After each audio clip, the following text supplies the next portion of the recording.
All right. Love this song. It's great. Oliver, hello, hello.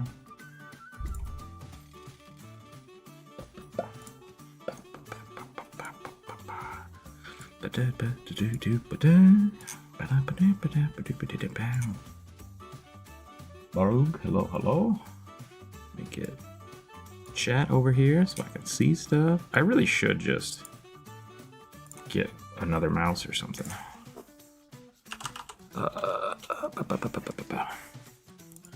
And I wouldn't have to go all over the place. Do I have another mouse? I feel like I do.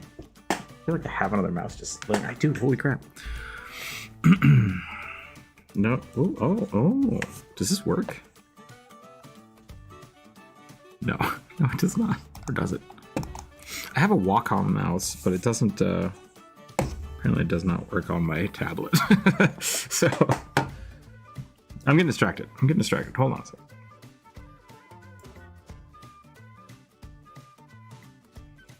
Oh, Nebby coming in with a Thri-Kreen. Put it on the list.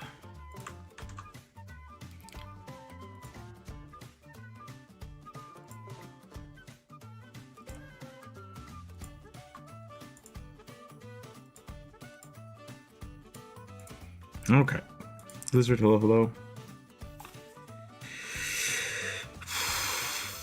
More Thri-Kreen. Sure.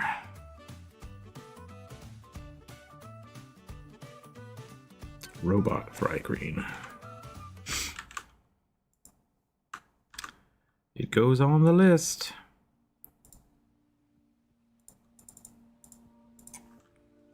We'll keep adding them. I do need to move this mouse. This is ridiculous.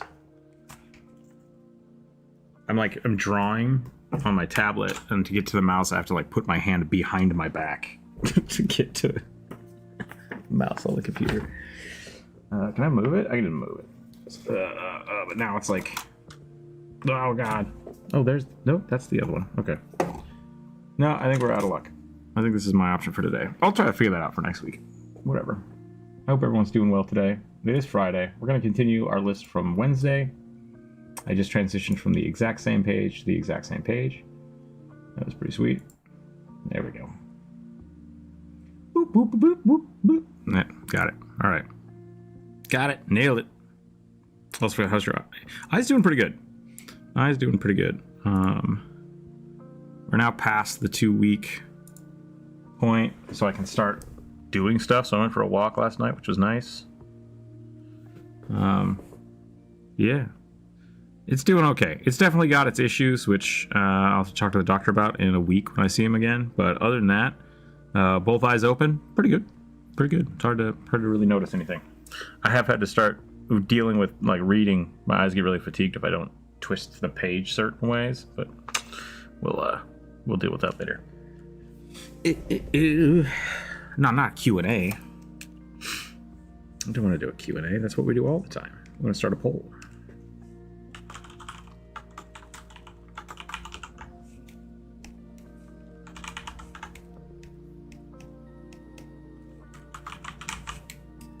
Boop, boop. There we go.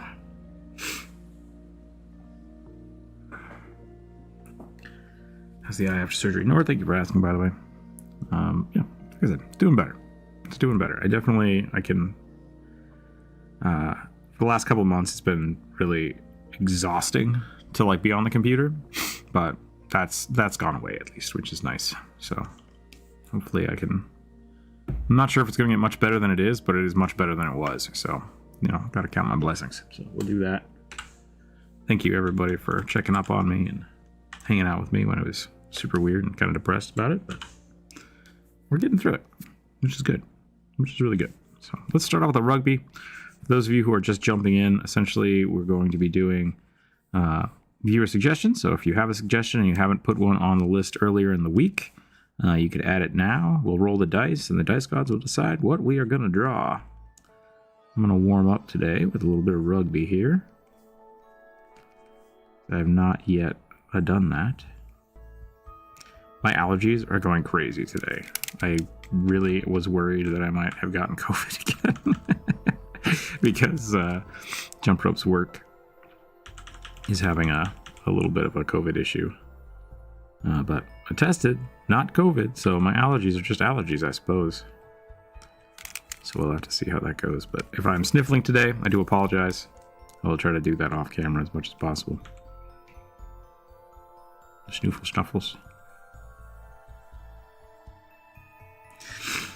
Just think of your javelin railgun. Happiness packed into a war crime. I don't know if that's the way to put it, but I do like the railgun's pretty fun. Railgun's a good idea. Take off my second one. Didn't realize you were using the earlier one too. Okay, yeah, I was gonna say I thought I read something similar to that, but.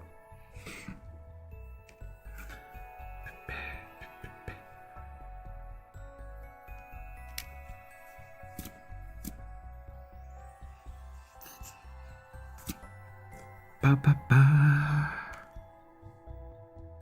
think I received one earlier in the week, so I'm just here chilling. Nice, yeah, I should still have it. Hay fever has been horrible for me in the last 2 weeks. Yeah, it's getting real nasty around here. Like, supposedly, I think it's partially my fault because of the way I'm dealing with my yard, which is to let it grow. But yeah, probably, and also walking around the neighborhood, which is all the trees are blooming and stuff. It's pretty gnarly. That, and they came to my house and blew all the dirt out of my heater. So that's in my house now. It's cool. Oh, Snoofles, why you do this to me?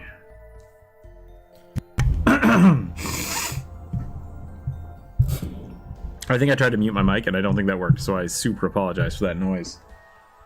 Just wildly inappropriate. Wildly inappropriate. The mute button is like really hit or miss on my mic. I don't know why, but I can't talk unless I completely close YouTube and reopen it. That is very strange. I've been walking past a Greg's this morning. I don't know what that is. You have to be plus 8 to hit. That's funny. You need to roll greater than a 5. I had a fun moment last night when we were playing. A party got jumped by something that they thought was terrifying, and then they rolled the hit. Like, oh, I rolled a 13. Damn it. And I'm like, that hits. They're like, what? I'm like, yeah.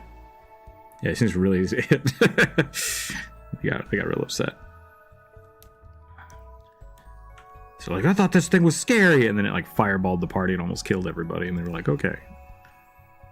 Don't fully understand the situation we're in.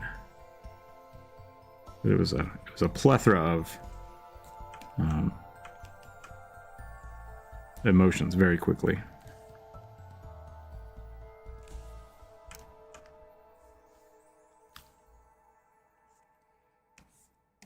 The Moogle is done. If any of you saw the Moogle short, I posted 2 of them because I wanted to see the difference between using like custom sound and like a sound bite that YouTube had.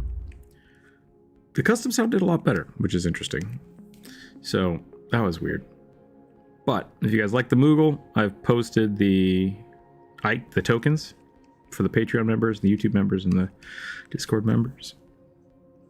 You can get those on the Discord if you want to put a Moogle in your D&D campaign. And if not, I will be sending out stickers of those probably not next week, maybe the week after. Next month, we'll do it that way. Next month, everyone will be getting Moogle stickers. Chain of pastry stores in Britain. Nice, okay. Probably live longer without Greg's. Tasty tossed raw food from school lunch menu. Interesting. I think it's because the one that YouTube suggests to your subs, that could be. It could just be that I posted it twice. Or it could be that one of them was more D&D related, and I didn't tag D&D in the other one, so it just didn't send it to my...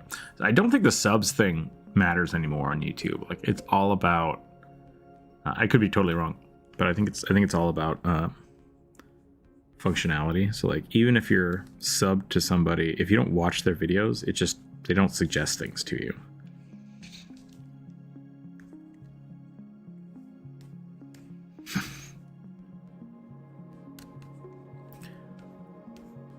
Today's a big eyebrow day for rugby.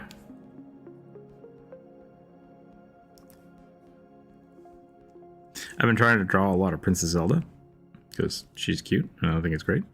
And I've been playing a lot of Tears of the Kingdom. I think Zelda's whole shtick of like how to make Zelda look like Zelda is she's got big eyebrows. I kind of appreciate that.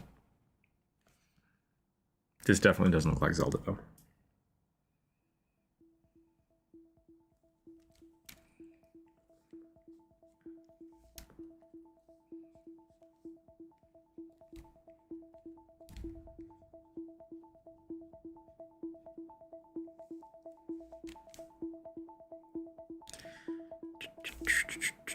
I think it's a 3-day weekend for people here in America. So anybody got plans for their weekend? It could be fun.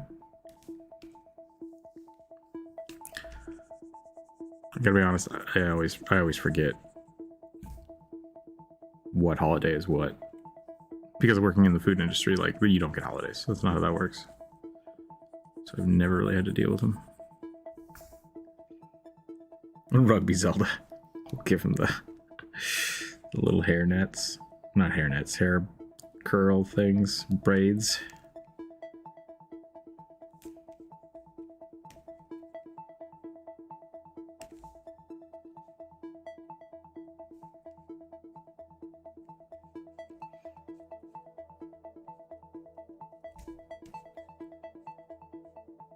I think these curl in. She got little bangs and then short hair.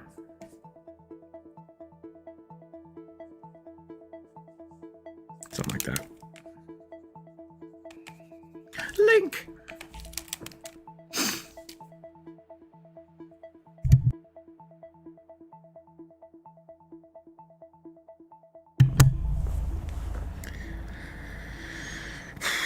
Playing in the cemetery. Interesting.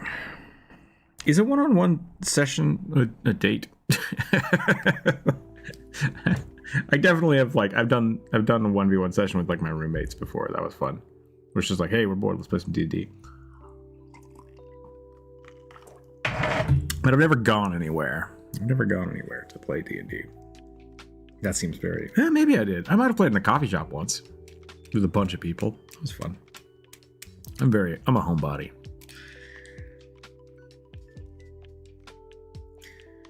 Holidays, I get Thanksgiving, Christmas, I get Hell Days instead. Interesting.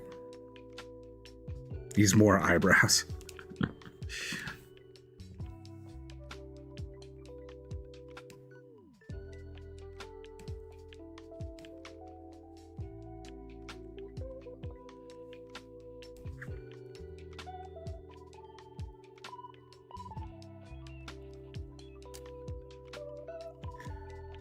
We don't visit one another's houses because extreme introvert. Interesting.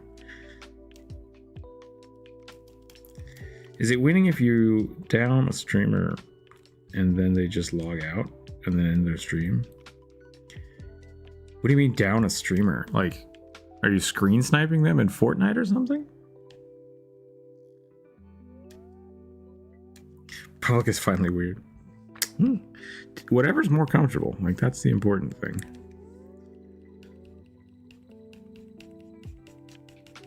I've definitely known people that didn't want to play D&D because they're like, I don't want people coming to my house because it's weird. And it's like, that's fine. I'm pretty chill. I usually invite people to my house because I feel more comfortable there. But my house is a mess. So, are we doing viewer suggestions? We are, yeah. So if you've suggested anything this week, either on the viewer suggestion or on the Wednesday stream, I still have them on the list. But if you haven't suggested anything, you're welcome to post it now, and I will add it to the list. A friend was watching them and told me they just rage quit after they got blown up. Yeah, but what does blown up mean? Like, on stream?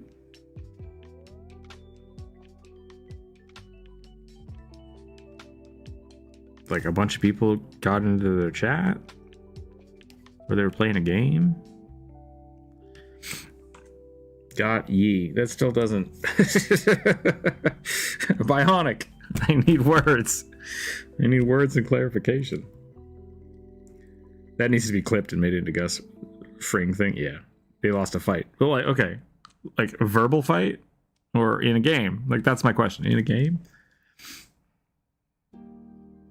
Because yeah, if you just make somebody rage quit while playing, like, did you make them rage quit or they just rage quitted? Because that could just be. I don't know why that would be winning.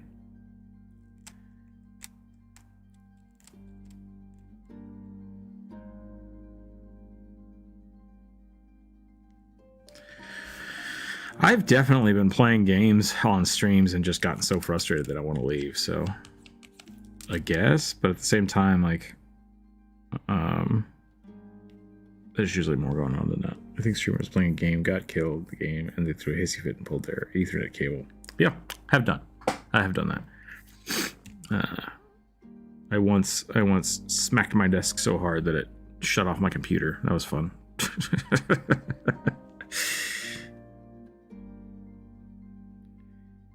Luckily, I don't get that mad anymore.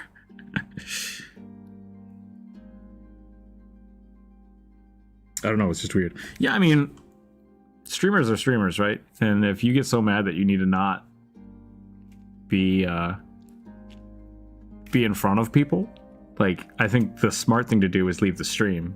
But then you have to ask yourself, you know, why are you that mad in the first place? And is it healthy to be that mad? So that's one of the reasons I don't play a lot of like League of Legends anymore. I stopped playing Halo back in the day because, like, even when I was winning at Halo, I was still pissed off all the time. So, like, some things just aren't healthy to do. It looks like he has a mullet. A little bit.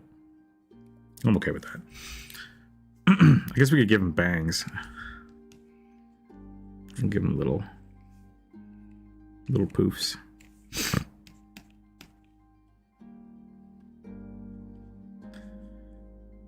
Yeah, so I think art, like, the thing I'm confused about is when you said winning, because like I said, if you were the one that made them rage quit, like, that's not cool. I would say that's bad on you.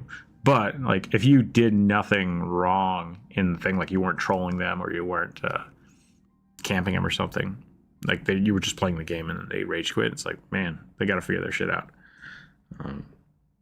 Yeah, I hope he's okay. Exactly. Yeah. So that's why I don't think it's a winning thing. I think it's a moment of, I hope they're okay, and I hope they understand. Like, because a lot of the times there's more going on than that, right? Like, it's not just a game. Something is frustrating you. Maybe you just don't like that game.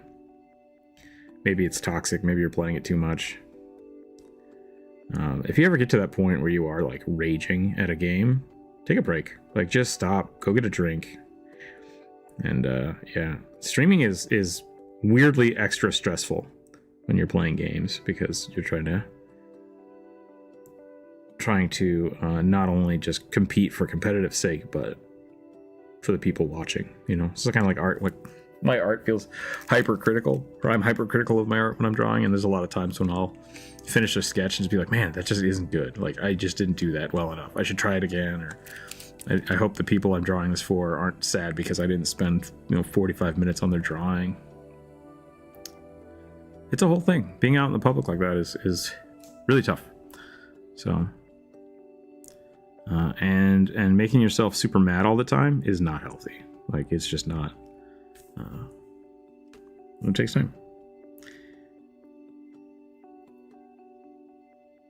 I don't rage quit, but I do grip the controllers a bit tighter sometimes. Yeah, like that's quiet rage. I would work on that. There's something I used to do a lot too when I was playing Magic the Gathering is I'd get really pissed off just because I have a set in my mind of how I want to play Magic, and then Magic will add things that just break that thought, and it makes me so frustrated. And so my friends that keep up with the sets constantly have these new powerful things that just don't fit the old meta, and I used to get really mad about it. It's just like, at this point, it took me a long time to realize that it just doesn't matter. Like, if I'm not having fun, then I need to either build a new deck or not play the decks that they're playing. Like, that's fine too. It's okay to say, like, yeah, I don't want to do this,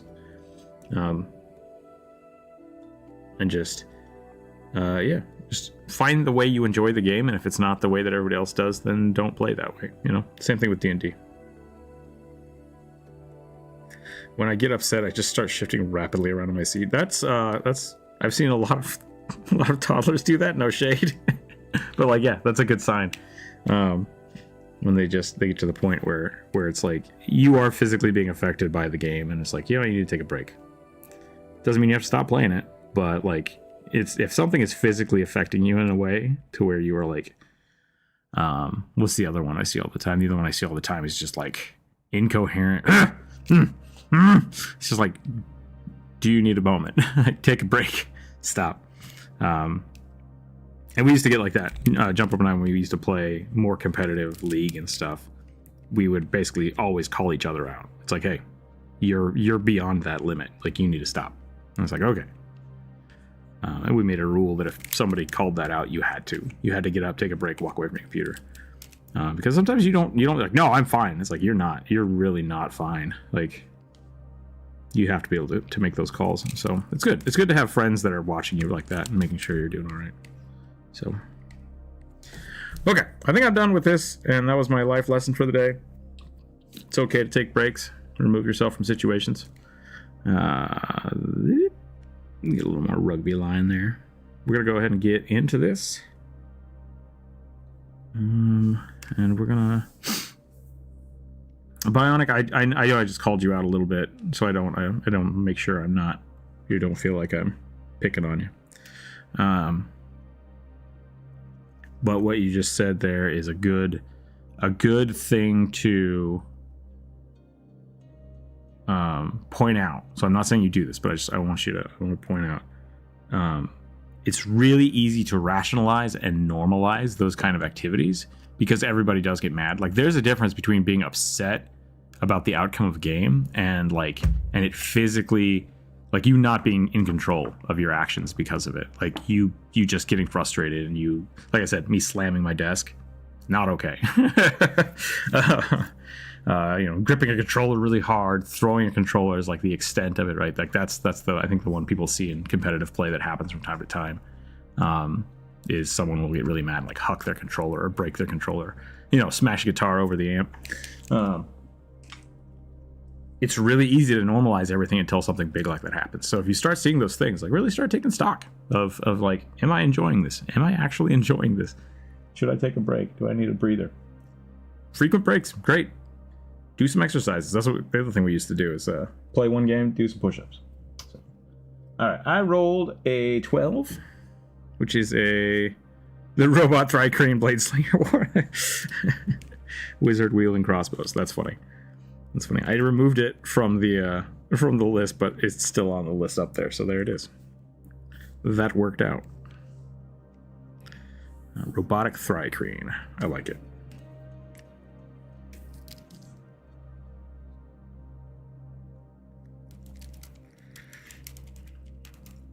How's the eye? I missed most of the stream since it happened. Sorry. Yeah, no problem, Western Justice. It's doing better. I had the surgery, and it's improved from what it was. It's not back up to how it's damaged, which is fine.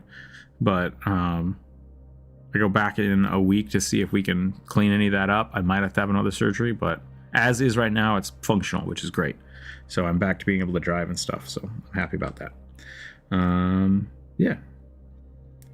It's not really rage, it's irritation. Just listen to Jar Jar Binks. Once again, Oliver, I can't say what you're doing is or isn't. I want people to like be aware. If you have to start rationalizing and explaining to people why like you're not mad, you might be mad. So just be very aware of it. And remember, it's okay. It's okay to take breaks. Definitely gamer rage, which is why I either stay away from PvP modes or limit my engagement with them far too competitive for my own good. Yeah, and like that's kind of my thing. Like I know now, like the extent that how competitive I can get, and it's really easy for me to kind of lose that perspective. So I have to constantly take stock of how I am feeling while I'm playing those kind of games, which is good. Like, it's good for me that I've learned that.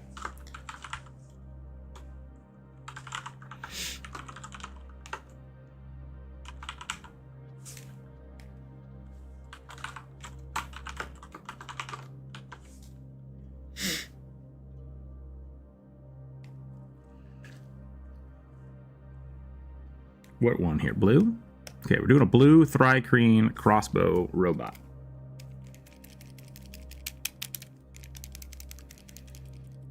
Never threw control, but almost broke my control out of pure fear of a final colossus. That's funny.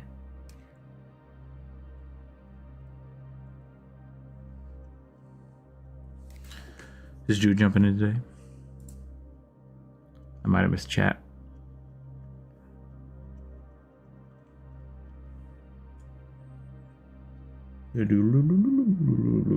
Okay, here we go. What do we want a Thri-Kreen to look like? I think if he's got crossbows, we want to do something like... maybe something a little more... dynamic. Like, I think I want his arms to like do something like this. Maybe we'll bring this one in.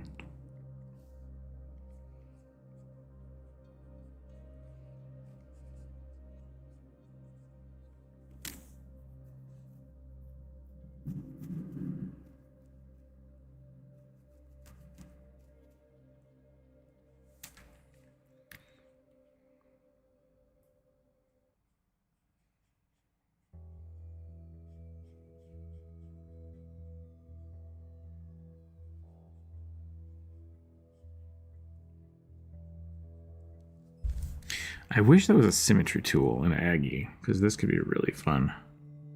Drawing robots are way easier with symmetry because, like, they should be machined, right? They should look precise.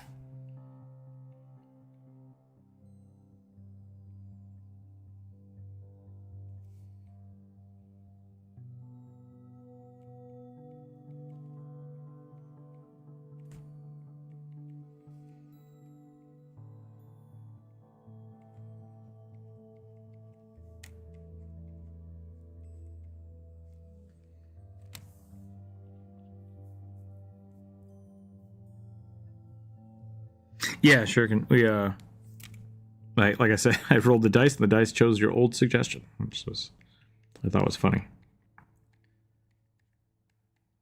I mean, it's the same suggestion, but it came up. The dice gods have decided.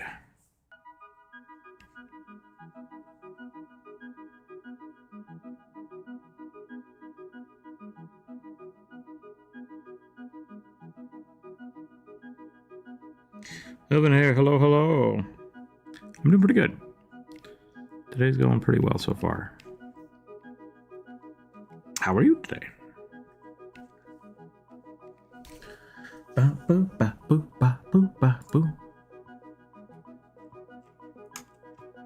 Ah, there's Druid, running late.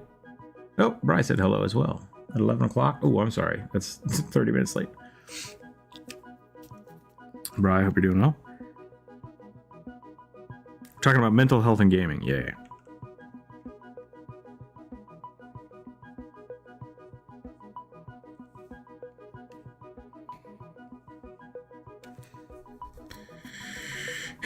Stressing out about otherwise doing good. Looking forward to the weekend. Nice.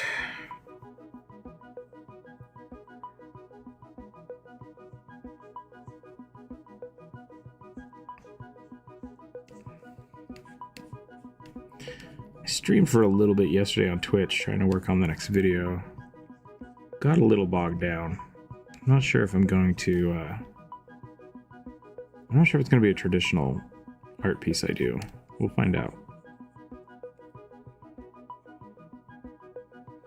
I might leave it as like a pencil sketch, which could be fun. Just for a little variety.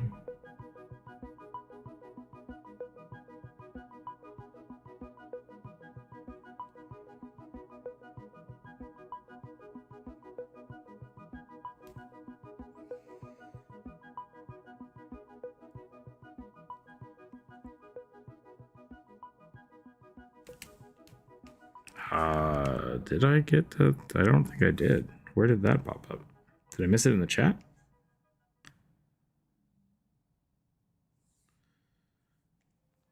Did you post it earlier, or was it in the chat today?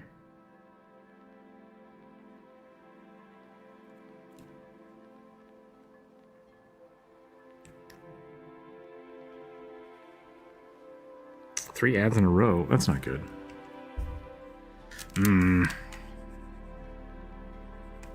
I could start knocking off some of the ads for the YouTube lives, but Yeah, I don't know. That's the only incomes. I could start finding sponsorship spots and stop stop having the ads on. That could be fun. Who wants to sponsor an episode of The Why You Should Draw? Oh my god. I could do that. That could be a thing. We could put up like a $5-10 limit, and then if we get that, we just turn off all the ads. Let people pay for the YouTube premium for everybody. I kind of like that idea. Maybe I should just start running it without ads.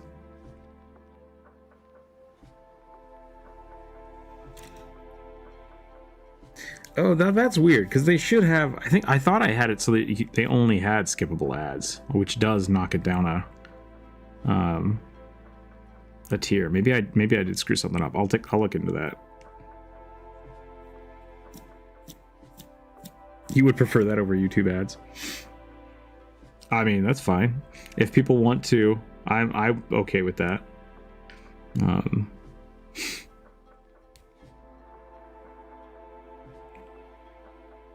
We could start putting that up, that if anybody tips a super chat or whatever, I'll turn off the ads. We'll come up with a system to write that up. I wonder if I can turn them off like midstream. I'll put up a paper ship too. A paper ship? I'll put up a thing in Discord for people to sponsor the live streams. Western Java's winged tiefling monk. Don't forget the hat. Okay, I will add that to the list.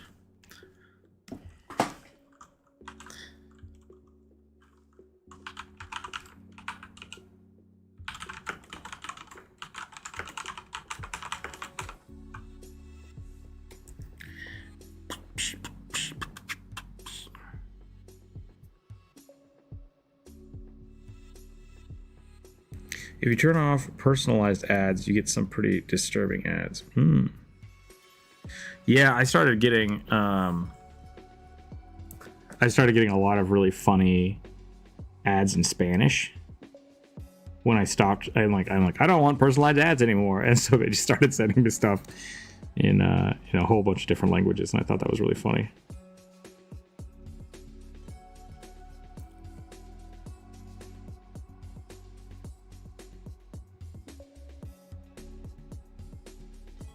Corvus, how are we doing today?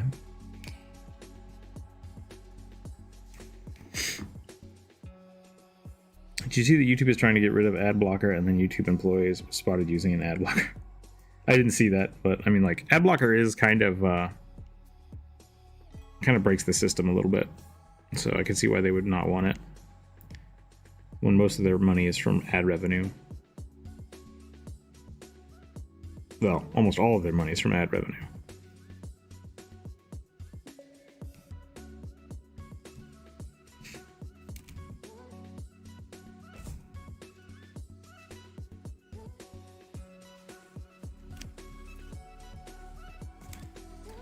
Got a German ad for tampons. I'm a dude. I mean, you might need that information someday. Who knows?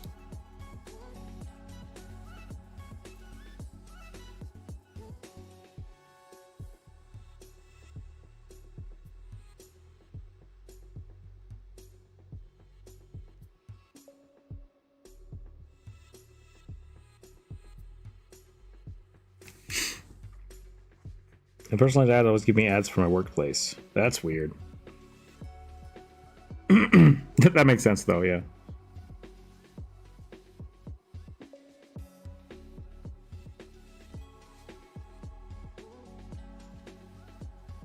Someone gives me the Fallen from Destiny vibes. Nice.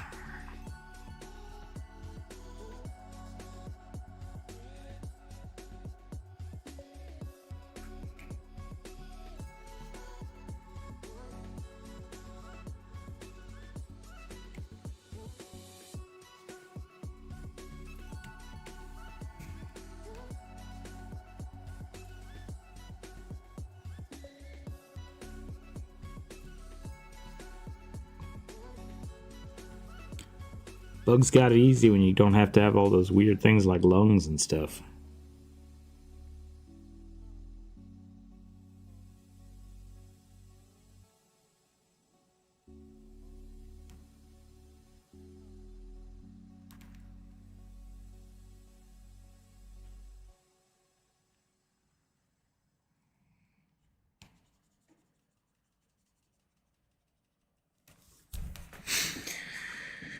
Can I get a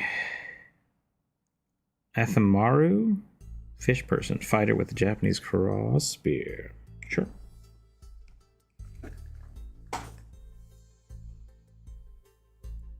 How new is that fish person? Do I need to make a video for fish people? I don't think I've made a fish person video yet.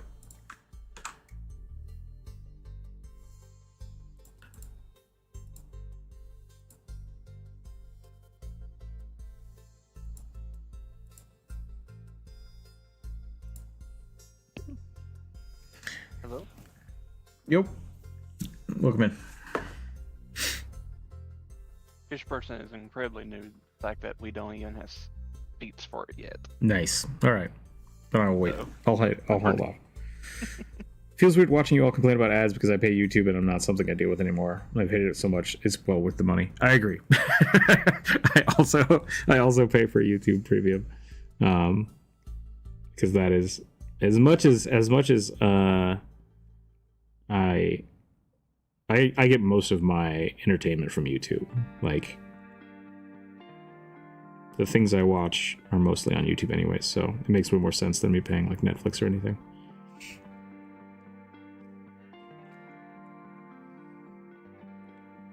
It's well worth the money there.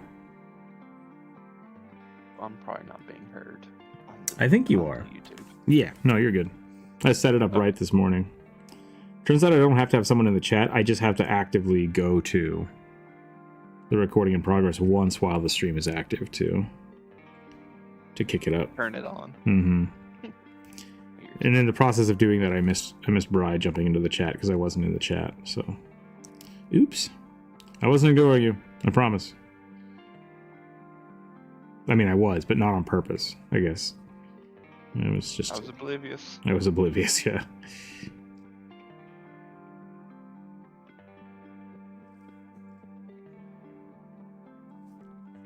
I didn't know. If you pay them, they win. I'm too petty for that. I mean... I don't know. Once again, it's kind of the thing, like, I didn't have cable growing up. I couldn't afford it. So I only ever had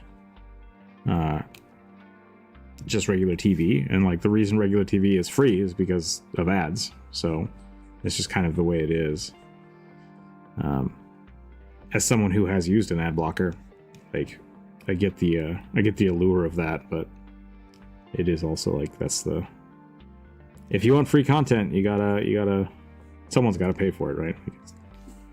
It's not just free out there. Which is kind of the rough spot that I'm in, because, like, yeah, I want to give you guys awesome stuff, and I love doing it. But I do need to get paid somehow, so I either have to appease the YouTube or convince people to pay. Them's the breaks. I won't say anything because since we're on said platform, so I just... I'm of the John Say Oliver... something to get you booted. I'm of the John Oliver mentality that if the company you work for is kind of doing scummy stuff, you talk about it. But, so I don't think YouTube's ad program is bad. I don't like that they're doing not skippable ads, but at the same time, I get why they have to do it, so... All I was going to say is I don't feel bad of shortchanging a big, massive corporate entity like YouTube or Amazon out of like $5 of money. Yeah, I mean, they have ways to recoup that, right? It's not it all adds up, but at the same time, it is what it is. So yeah. They have an absolute right to try to make ad blockers not a thing, and people have the absolute right to make more ad blockers. Like, I totally get both sides of the argument. So Like for PBS, which is bad. Yeah.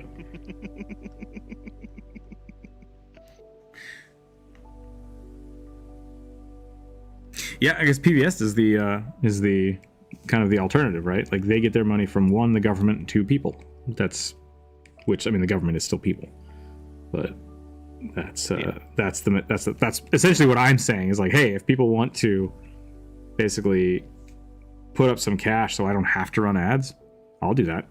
I'm totally fine with that. I don't want to. I haven't been looking for like sponsors because I don't want this to be sponsored by, you know, G Fuel. Blah, blah, blah. It's like I'm not interested in that as much, especially when I make the videos. I'm pretty sure G Fuel would kill you. It would. G Fuel would kill me, like 100%. So I've done a few. Yeah, I've known a few like D&D gamer, like not D&D, but like people who put out like Pathfinder and D&D content who were like advertised. I was like, no, thank you. Yeah, I think like I like Jacksepticeye. Like he made a coffee company, so he advertises and basically sponsors his own videos, which is awesome. Like I love that concept. I don't have anything to sell, so isn't PBS funded by taxpayer money though? And that's meant by viewers like you. Yes and no, Legend. So PBS gets grants from the government. Like the government puts out grants that they can get to, one, run the companies, and two, you can like apply, like I want to make a show, and that's what John Green did, I believe. He's like, I want to make a show for PBS, and PBS will give you a grant to do that. But then every year PBS does a drive, like a viewer drive, where they just, instead of having commercials, they just say, hey, you know, we're doing the drive. If you can call in and give us money, we'll send you whatever. So they do have actual viewer contributions, and people donate money beyond what the government does. So the government just makes sure that it actually functions. NPR is. Yeah, NPR, same thing. National Public Radio. They also get funding from the government, but to like get money to make more shows, they ask for additional funding, which is cool. Like I think that's great. I'm totally down to do something like that. The McElroys used to do the Maximum Fun Drive, which they would do every year. They would have people call in and they'd do promos and stuff. I thought that was really fun, but it's same principle, and I think that's good. So I like the idea that you know, things like this can be run solely by the community, and that's essentially what the Patreons are doing. Right? The Patreons are the ones that allow me to do like the sticker stuff, and essentially I make the Why You Should Play videos solely off of that money, because I don't think I'd have time to do anything if I didn't have that. But if you guys want to become Patreon members, go for it. Have fun. And you'll get some cool stickers if you go Bugbear or above. But aside from that, yeah. The viewer suggestion has not yet claimed a sponsor daddy. So we'll see what happens.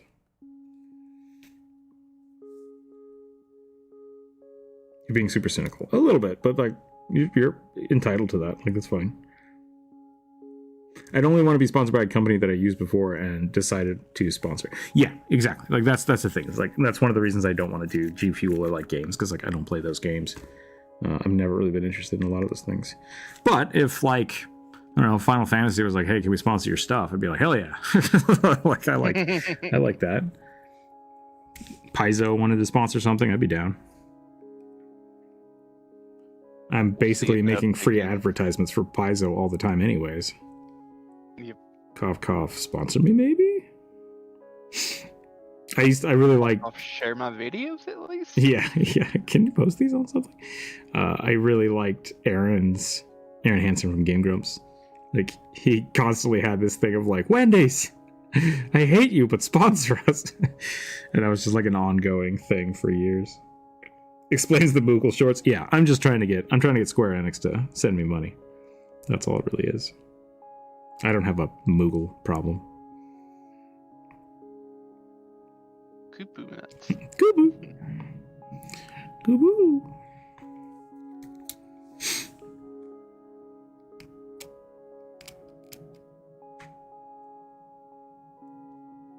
What time zone is Rook?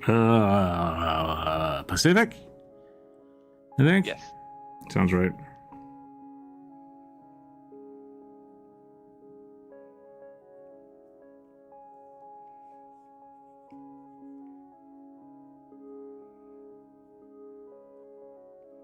Because you're like 3 hours behind me, so 4 hours. I think I'm on the farthest one you can go without hitting Alaska or Hawaii. Yeah. Pacific. I really wanted this to be more hunched, and I did not do that. Maybe I'll move the head down. He just looks really chill now. I don't know if that's what I want. That's better. Yeah, look at that. Okay, hold on.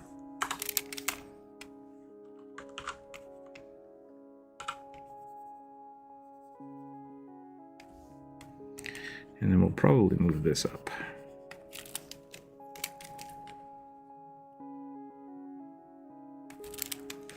Let's go to the money zone. The McElroys knew what they were doing. Like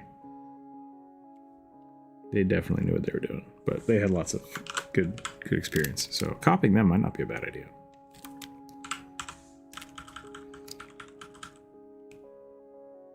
That people sponsor the live stream with like a suggestion and or a message for their friends.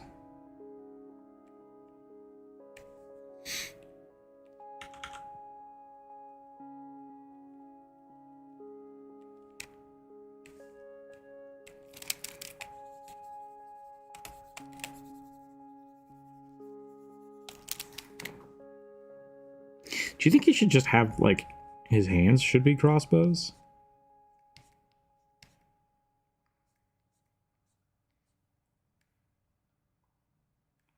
That could I think be maybe interesting. the smaller hands should be crossbows. Just crossbows Because- for hands. I like that idea. Because they're also a wizard. Oh, yeah. How are they gonna cast their somatic components?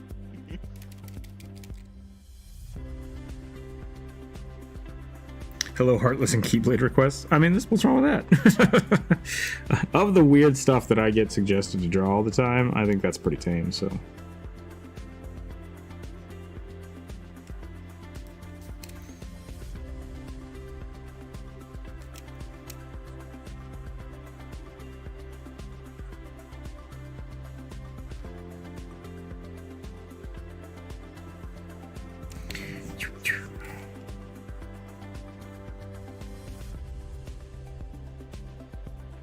Okay, I'm just gonna go like 3. Yeah, I don't know how I would make this a wizard.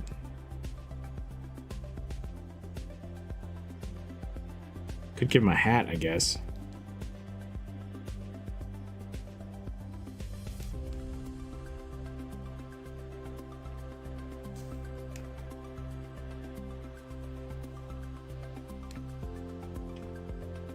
This sounds like a investment commercial. What the hell are we listening to?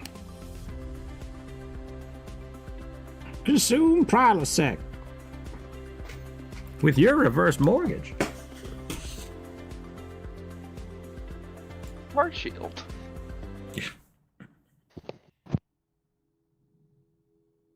We'll try that one.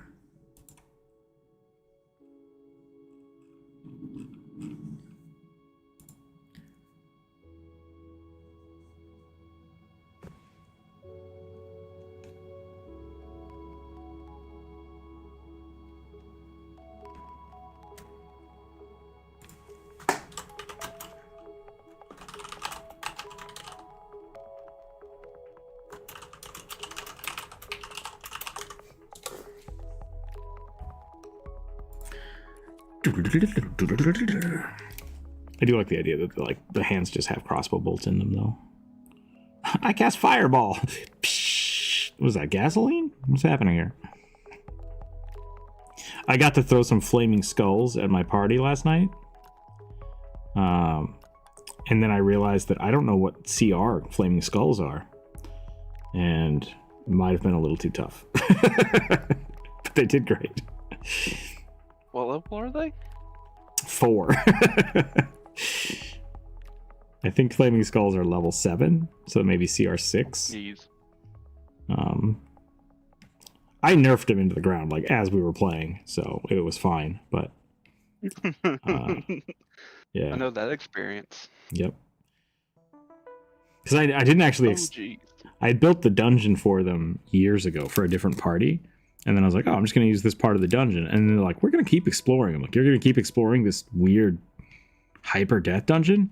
Okay. And then they picked a hallway that I didn't expect them to pick. And I was like, I don't even know what's in here. And I'm like, oh, flaming skulls. This will be fine. It was not fine. It was not fine.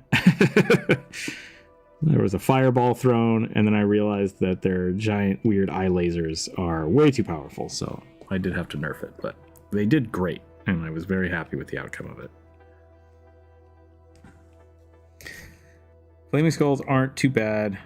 There's an encounter with one of the Lost Mines of Phandelver, the Wave Echo Cave. It should be fine. Yeah. So like they're fairly weak because they're just a skull. Like they have like 40 hit points. But they have level 3 spells, and they're just inherently do a high damage. Like that's the thing. They're very high damage, but very easy to kill. Very low AC.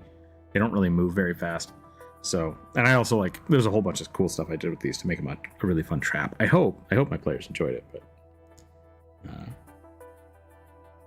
adjusting things on the fly, very important. Good DM tactics.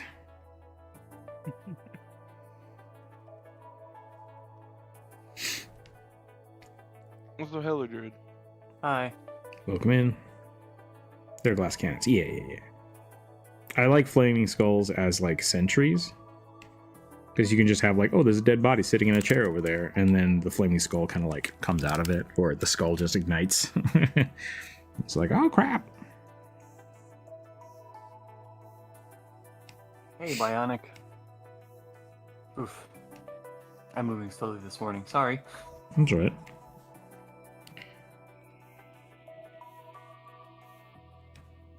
We were talking about sponsoring the live streams. Having individual sponsored live streams so we could turn off the YouTube ads. Right. And then that way we could also pay Druid.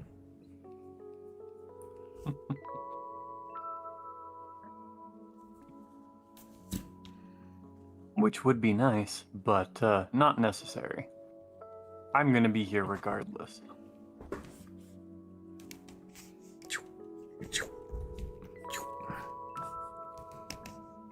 Well, when I can be anyway. I've got family reunion stuff coming up. Oh boy. Not particularly excited about it. I think I'm about done with this bad boy.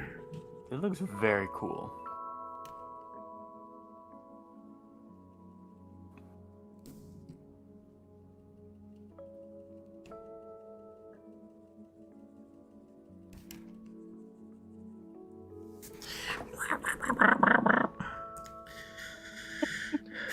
That's the sound a Bugman makes. I thought it was clicks and whistles. I don't know how to click. I don't know. Bugs whistle. They hiss. It depends entirely on the way their bodies are made up, because Madagascar hissing cockroaches have developed specific yeah, they have specific breathing apparatus on their abdomen that allows them to do that. Most bugs can't hiss like that.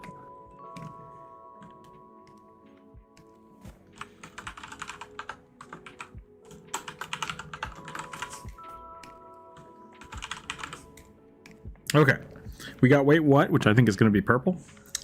And I'm ready to roll again.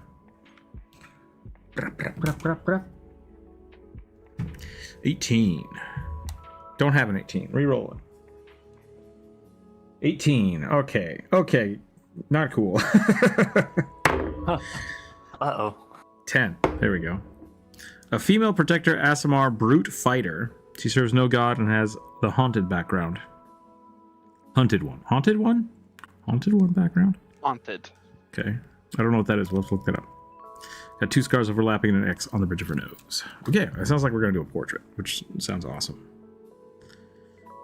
Brute It's fighter. just, I don't know what a brute fighter is either.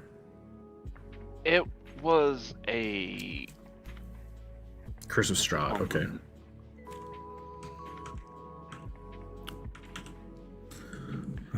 no, what am I One doing? of the guys who used to work for D&D, Mac Marls, he was doing YouTube streams and he was putting together the Brute Fighter as a possible subclass. Okay. And it was like kind of like a specialized fighter in like weapon groups. Interesting. So the Diablo fighter, barbarian. Yeah. The Diablo barbarian drives me crazy, but it's fine. I mean, it might be fun in D&D. Yeah, I think it would be. It honestly, it sounds like a lot of times when I do fighters, I like being weapons fighters, and then I eventually just specialize into spears.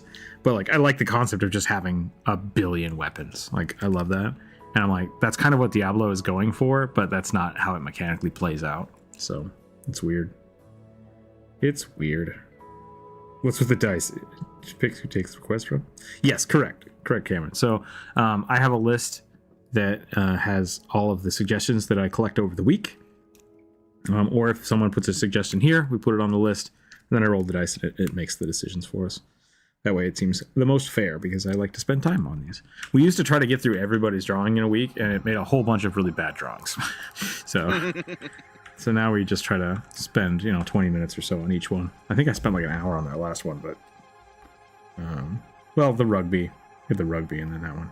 Spent a little bit longer than I normally do. So we'll see if we can get through some more. This one's going to be a portrait. Yeah. The old drawings weren't that bad. They just weren't up to snuff. Yeah. I honestly feel like a lot of the sketches, it was good for my form, but it was bad for... my actual technique was getting worse. Because I was just getting sketchier and sketchier and sketchier, and I wasn't incorporating anything. So spending a little more time, I think, is healthier for my art.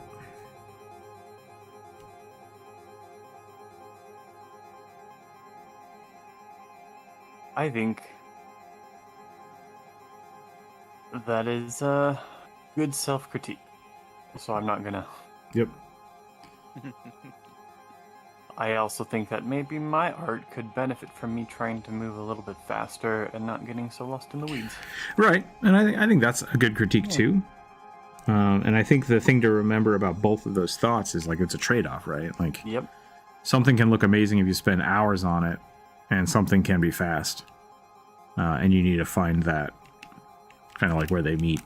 Yeah. And so, Happy medium. yeah, I constantly find myself over here in I should have spent a little more time on that. And I think you find yourself in a little more of the like, I could have spent less time on that. Trying to find out the locus, is that what it's called? The locus? Loci? I don't know. I've never been clear on the definition of that word. Something can be fast, cheap, or good. You have to pick two. And Yep. so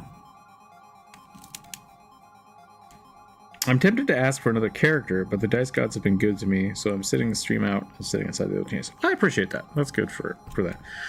That being said, though, the dice gods want what they want, and you don't feel bad if you do put it on there.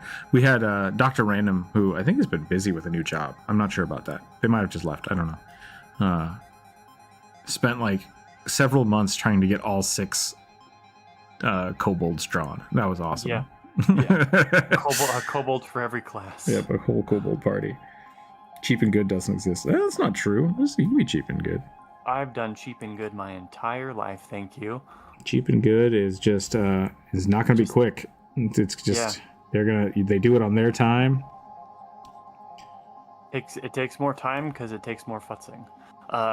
The way I did it with traditional media is look, you don't have to buy super expensive paints. I have done some pretty surprisingly amazing stuff with a tin of 50-cent or cheaper Crayola watercolors. Yeah. And a ballpoint pen. I think, and really, like, I think a good example of that is like cheap food truck stuff, right? Like you can have really good, cheap, fast food. And there's just the problem with that is it's usually small and far between. And that's where it actually takes time. Like if you're lucky enough to be there when it's there, awesome. Limited amount, You can't deal with it that way. So Yeah. there's always going to be like exceptions, but for the most part, you can't bank on something being all of those things. And it's all relative too, because like cheap might be cheap for you and not for someone else. Yeah. So I guess what I'm saying is, like, it was cheap for me to produce. If I were to sell it because of how long it took, I couldn't sell it for cheap. So maybe that's the perspective. Yeah, I mean, if you want something that's cheap and fast and good, and you just exploit people, like that's the best way to do it. You have to take advantage of people. That's how that works. So that's how large-scale corporations make all their money. Yep. Unarmed fighting? Was an unarmed fighter satyr woman, and I saw a satyr fighter guy in the Discord, so I don't know. Was an unarmed fighter satyr woman? Oh, that was your suggestion? I think I might have missed the stream where my suggestion was drawn, but I don't know since 2 of the main details would have been missed. It's possible. It's possible. So sometimes there is also like I have to just go with what the sentence says, and sometimes it doesn't make sense, or sometimes I have to change something. So I feel like I would have drawn a sexy satyr lady if I had got the chance. Yeah. So that's when I don't see either of us having missed out on drawing. yeah.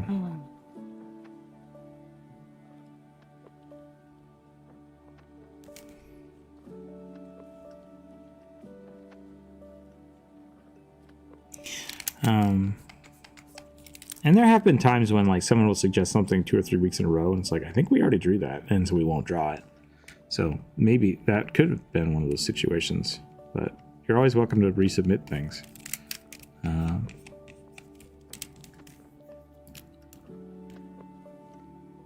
People often suggest similar. Yeah, there's a weird thing that happens, which happens all over, and in the food industry, it manifested in somebody would order something that's off menu, and then 6 other people would also order that in the same like 2 or 3 day period. It's just like, that's really weird. Like, was there a ad commercial on TV that got people inspired to want this strange thing? It was like a YouTube video where somebody posted something about. And so the same thing kind of happens here. Like, we'll have nothing, and then we'll have days where it's just like everybody wants satyrs, or everybody wants warlocks. Something inspires people. So yeah. Hey, I'm always here for it whenever anybody wants to draw a satyr. I think Greek mythology weird shit is my jam. Somebody commissioned me last night to do a kind of a sci-fi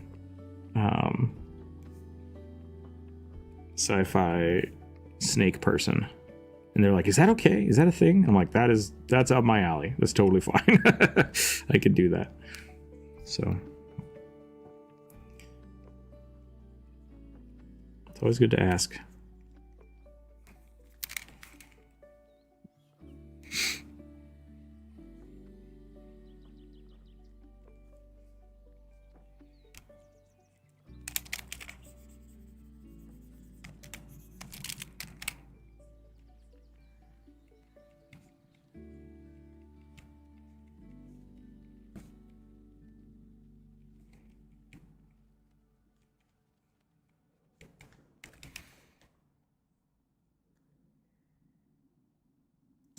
Oh, yeah, the name was the name for the same reason. There we go. Okay, cool. I have a book for 1913 titled Legends from Greece and Rome. I had a really cool Arthurian legend book when I was little, and I loved the art in it, and I can't find it.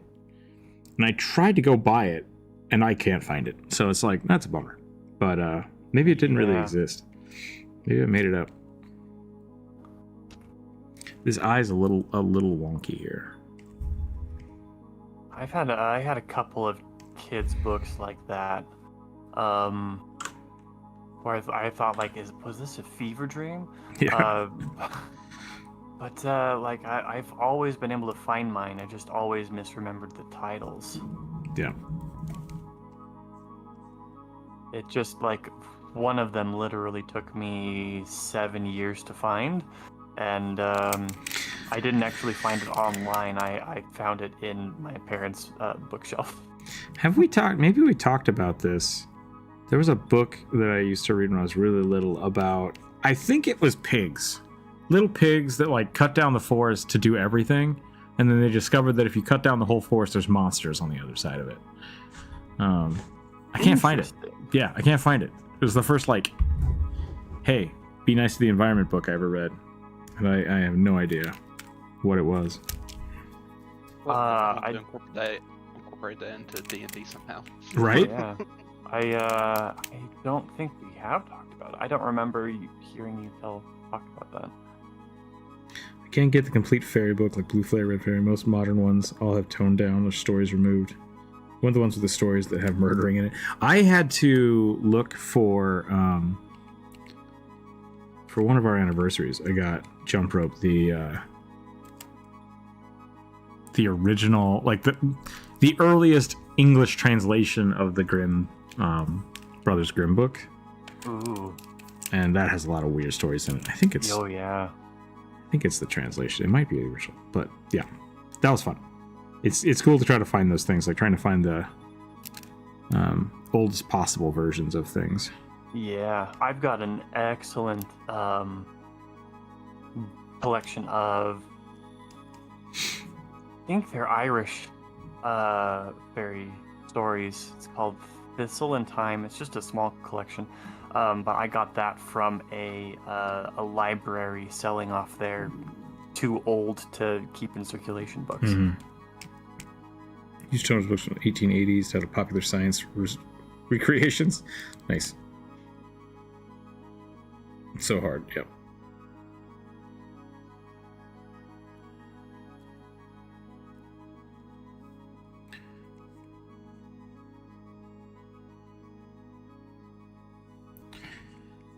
Yeah, I'd have to go back and see which it was, but I mean, we can look at the Discord and draw. When was the last satyr I drew? We had the monkey Ifrit. That was pretty cool. I like that one.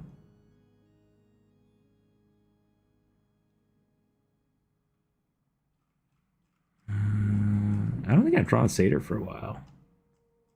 I haven't Tiefling. either, which surprises me. The last one I see is one Druid drew. Looks a little chubby. Yeah, oh, that's right. Yeah, it was a old man dad bod satyr from 2 weeks ago. Yeah, maybe that was 2 weeks ago. So, there were a couple things that looked like satyrs that weren't satyrs, so maybe yours didn't get drawn. But I don't know if there's a satyr on this list. Is there? So if you want to put it on, you're welcome to. I don't think we drew a satyr. Bounty hunter, gunslinger, tiefling, parrot, minotaur.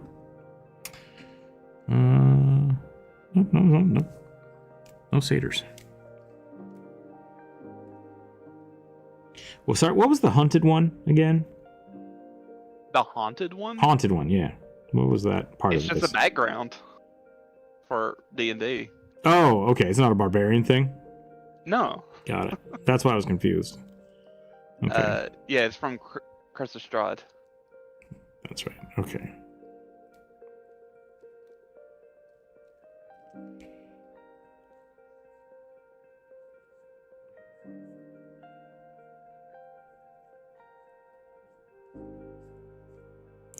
I have forgotten how braids work again. They're chains. They're hair chains. Chunky hair chains.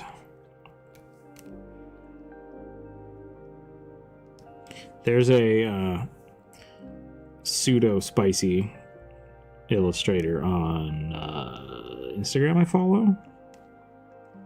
I think they go by Hufflove. They drew this like really cute little satyr with just the poofiest hair, and I just fucking love it. Like the way they draw this braid, I'm like, I want to draw that, and I can't do it. Every now and again, whenever I have to draw a braid, I go look for that image, and it's just like, how do they do this? I think you shared that with me. It's so good. It's the most amazing like just poofy braid that has like its own character. And I love it.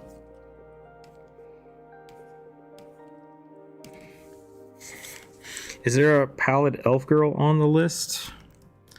I don't want to dig through the list too much, but I will check for you. Yes, there is. You are currently, you have the number 1 spot, which I don't know if is good or bad. Depending on how the dice gods are feeling. Yep. For you, a botch is a good thing today.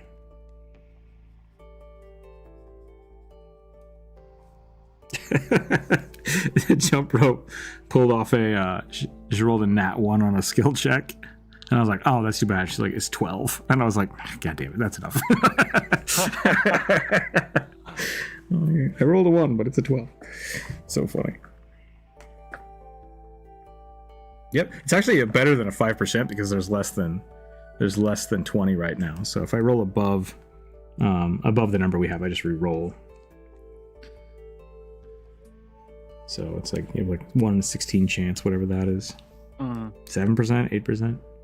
It's all the same because it's just the dice, but.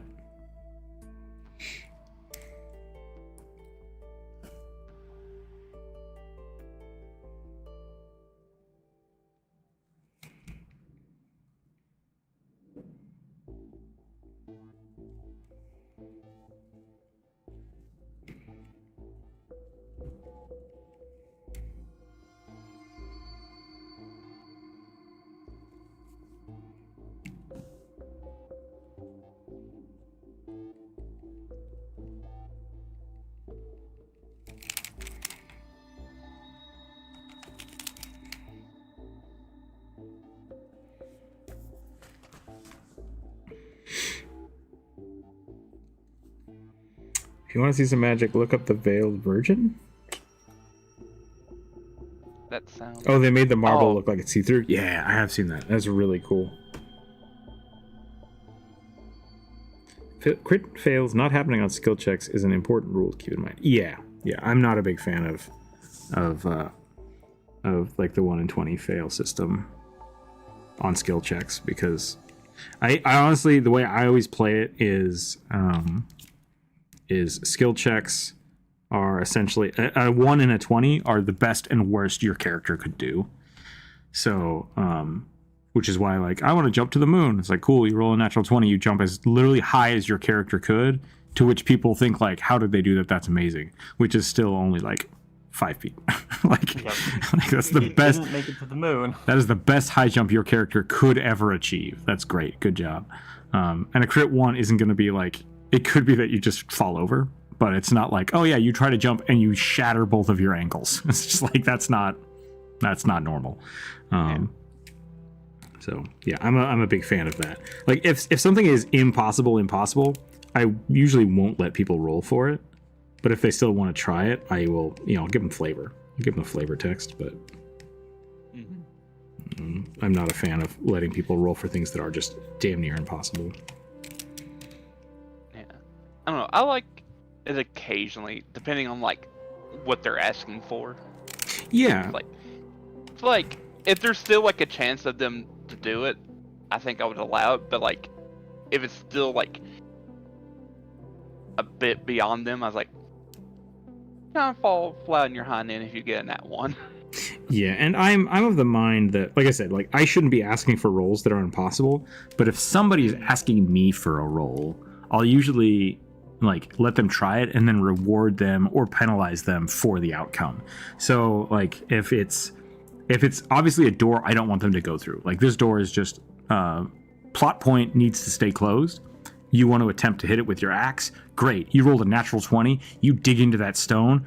You're damn sure you can't open it, right? Like, that gives them definitive information that they wouldn't have had. It's like, no, This is not a correct way to go. I think that's way more important. I will never ask them to roll it because I know it's a thing. I don't want to torture them. but I will always give them information if they roll well, even if it's something that they shouldn't be able to do. So, do I fail by X or pass by X? I seduce the king. If you roll a 20, he'll think you're hilarious. If it's a nat 1, you get sentenced to a mini guillotine. That's fair. I like that. Kind of instead of letting them try, because I always say, like, you can always try. I think that's one of the best questions or things to say in D&D. But then what you're doing is important. So telling them what they are trying to achieve might be a good way to do it. 6%, nice. 75 plus 3 or 75 times 3. Ignore that. I thought I was calculator. No problem. In my campaign, if you roll a nat 1, you just don't find anything. Or you think something is slightly incorrect. Gotcha. I like it. Nice. It sounds like a dubious knowledge feat. Yep, Yeah. I love the dubious knowledge. It's so good. It's hilarious. I told Kevin about that the other day. I was like, listen, here's how this works, Kevin. I'm going to use dubious knowledge. I'm going to roll. Don't tell me if I succeeded or not. You have to tell me one thing that is true and one thing that is false if I fail this.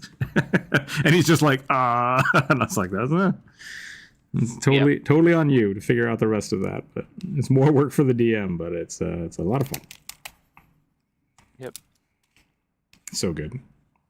That's the little bit more work for the DM that I, as a DM, don't mind. Because I just go, that's fucking hilarious. I love it. Yep. Okay, that's good enough for this little mushy boy. I even got some color in. And a big ol' halberd. I think I'm about done with this. I'm about done with this portrait thing. I just wanted to give her a huge braid.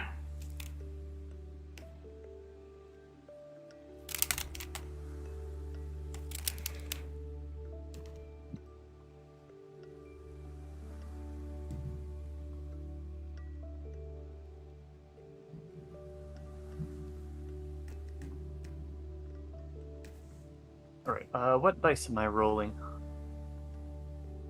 You can do a d20, or you can do a d12 and a d4. If you do a d12 and a d4, you can't roll a 1, so you'd have to roll a d6. Just roll a d20. Just roll a d20. It's easier. 7. A skeleton hexblade warlock. Oh, man. That one sounds like it was meant for you. Yeah, maybe. Maybe. That's fine. No, the dice have spoken. I will do it. Skeleton Hexblade Warlock. Halberd, imagine if an axe was a spear. -2 on strength, you basically fight a god. Fat chance you're going to snap its neck. Oh, I rolled to snap the dragon's neck with my bare hands. Yeah. There's so much with it that you have to look at. I'm actually okay with that. Like, if they've gone through the motions of I grapple the dragon and somehow succeed in grappling the dragon, right? And then they're like, okay, I'm gonna try to. I have a feat that allows me to do constrict damage, and I'm gonna try to snap its neck. Maybe, but if like I grapple the dragon, succeed. I try to restrain the dragon, succeed. The dragon is now, whatever. You coup de grace the dragon. Absolutely. We used to have the rule of 3s. If you rolled 3 nat 1s, your character dies. And if you roll 3 nat 20s, you kill whatever you're fighting. I still like that rule. Because it's essentially 3 turns. Like, if you can get 3 actions in, like, that should be enough to kill anything. If you can get 3 free actions in. Like, that's great. 16. I don't have a 16 anymore. 19. 5. Okay. I have a 19. A non-humanoid octopus nano who controls beasts. Wait. I assume that's What? one. I think we've drawn these little things before. It's one of the. Is this Bionics? Whose is this? Somebody always suggests fish. Oh, Norwin? Norwin, yes. I think this is probably Norwin's. I don't know how I'm going to draw them controlling beasts. That's what I'm most concerned about. But we can draw a little tiny Little tiny octopus. Octopus druid, I guess? Let's do octopus druid. The dragon takes 1d4 constriction damage. Yeah, exactly. That's scenario you're talking about basically happened in my party last night. We were playing 5e, and one of the players is I don't even know how she built it exactly, but she's her character was raised by giants, and so she has Not my suggestion. Yeah, I think she's a fighter, and she's got a class ability that lets her Titan wrestler, or whatever it's yeah. called. Yeah, so she's able to grapple bigger things. She can do the 1d4 damage to anything she's grappled every round. She can enlarge herself. Yeah. As a class feature. See, I think that's Rune great. Giant. Rune Giant. Or, Yeah. not Rune Giant. Rune Knight? Yeah. Yeah. Okay. Yeah. And her build is really cool. And yeah, so she have done that broke the neck build. of a Hydra. We'll do it night. again. That's awesome. Yeah, it was really fun. We had a lot of fun last night actually, because we were like, our group was in a big hurry, and my neurotic little goblin artificer ended up having to basically I was the only one with a tireless mount, being my construct, my steel defender construct. And so we had to get somewhere as fast as possible, and so in order to go 24 hours, I basically had to put everybody in a cart, take all of my gear out of, like all of my goblin's tools and everything that he carried around inside of my steel defender. So like this wasn't really like mechanical, but it was like flavor stuff that made sense for the time, and reasonable restrictions placed on us by our GM. And my goblin is, I call him, I say he's not really on the alignment chart. I say he's neurotic neutral under most situations. He went neurotic chaotic last night because the thing that keeps him neutral is having something to tinker with, and he didn't have anything to tinker with for 4 days. So I got to play him just going batshit crazy out of his mind, and he ended up being a 4-year-old that got put in timeout, which was very funny. Okay. Torque the Druid Shifter Bear infected with werebear blood has the funniest character I've ever gotten to play. You fish slapped a baddie with a giant fish and used the guy to hit another guy for a nat 20. That's pretty good. Bear should always be able to use fish as like a proficient weapon, I think. Or garbage cans. Or garbage cans. Yeah. Is that a Yogi Bear joke? Why garbage cans? Well, kind of. Well, just because you lived in Idaho. You know, I'm sure you know, like, bears will like get into and destroy anything that even smells remotely like food. So like, I can totally see a huge Kodiak grizzly bear wielding a dumpster. Okay, I can see that. as an oversized weapon. I mean, I got where you were going. I grew up in Idaho where all the garbage cans are bear proof. So that's why I was a little confused. It's like, Gotcha. I could see them destroying a garbage can, but not like using it as a weapon. They don't need garbage cans as weapons. That would actually make them weaker. I did kill a guy with a barrel though, so I guess that makes more sense.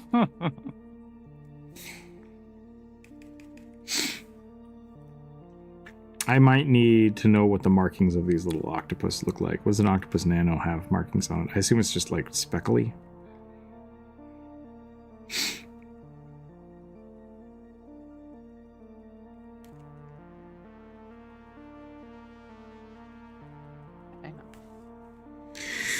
Blah, blah, blah, blah, blah. My guy can eat a humanoid's brain or medium or smaller size if he succeeds on 3 strength checks.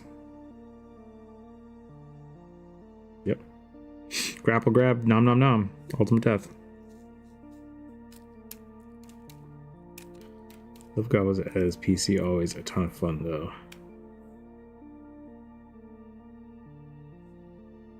Interesting. So they could attack. I mean, how does that work?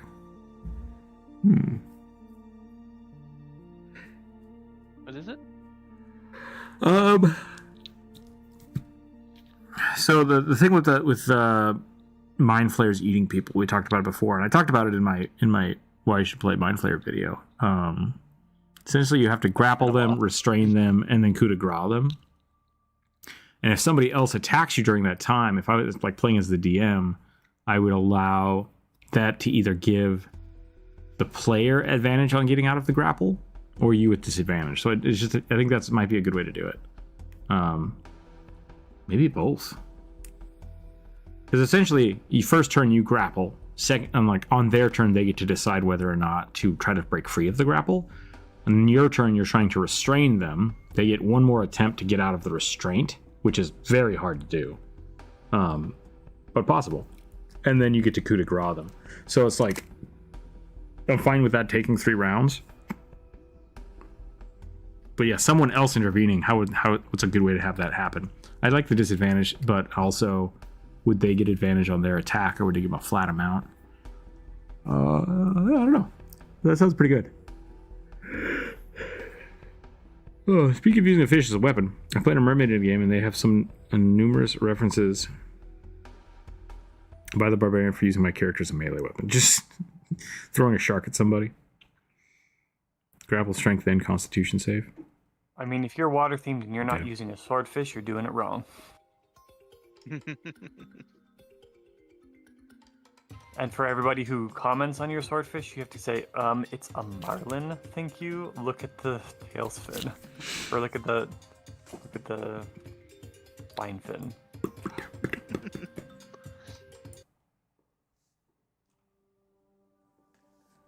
All of my biology knowledge about fish just left me.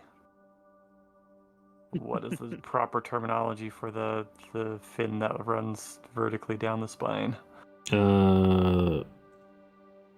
not. Is it dorsal? It is the dorsal fin, yeah. Dorsal fin, yeah. I was gonna say, I'm like, that doesn't have a weird name, does it? I know that's the little fin on sharks and dolphins. Dorsal fin, pectoral fin, pelvic? No. Sharks do have pelvic fins. Is it pelvic? Okay. Gills. Because it is attached to their pelvis. And then they also sometimes have an external one here, the tramp stamp fin.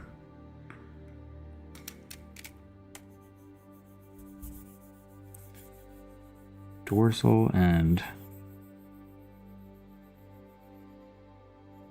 don't remember. Oh well. Dorsal. Multiple dorsal fins. She's a catfish elemental mage focusing on water and earth magic. People have called her the Mud Maid. I like it. It's funny. That's hilarious. I love that too. Yeah, Oliver, I like this. I like this build. This is a good idea for having like Bardic Inspiration to make your grapples better. That's cool. I like that. And then yeah, if you have a spell going, so you have your strength, which I think is a concentration spell. I'm not sure about that though. So if you're concentrating on that and grappling somebody, I think that increases your concentration check. So if someone attacks you while you're grappling somebody, you also have to. Do you have to do concentration checks in 5e? I think you do. Yes. Yes. I'm losing my mind. If you get hit. Yeah. So there is a chart you should look at that maybe won't make that as advantageous, but aside from that, I like it. That's a good build.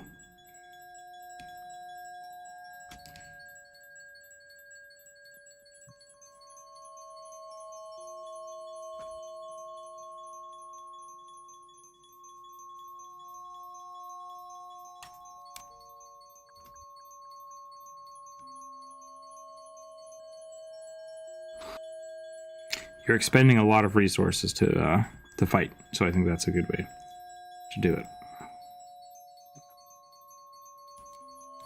Obey!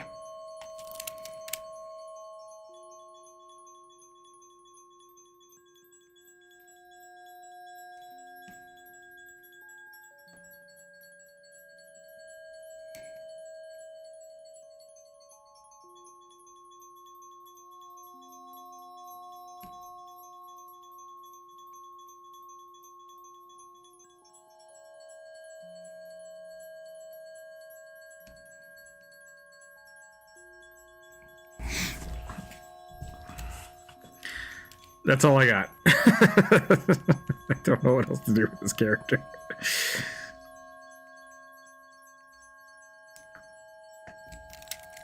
Was it with an E? eBay?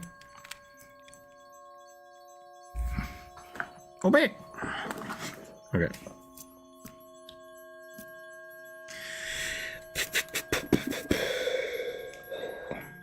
I am surprised. I guess you're playing an Earl, whatever it is, so they're supposed to be a little beefier.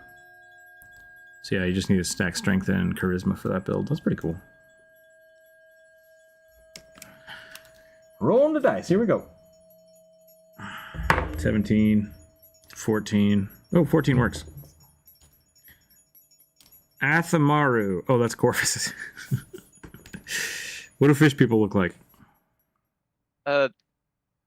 Give me a hot minute, and I'll send you a picture. Okay. In a boss spot right now. Oh, jeez. Okay.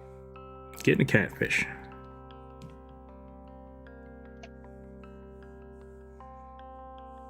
Or I could just make him look like Sidon from Breath of the Wild. I have a shark on my head. The entire internet thinks I'm fuckable. Yeah.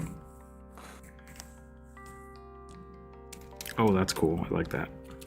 That's actually pretty... I figured you would like the design of it, so... It is essentially just a fish head, which I kind of dig, so we're going to go with that. I managed to get the correct number of cervical vertebrae without trying. Woo. Weird flex, but okay.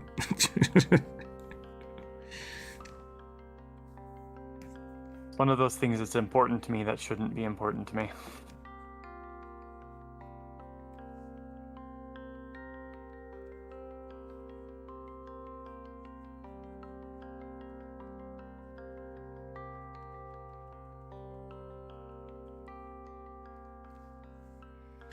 One of my high school art teachers professionally painted fish.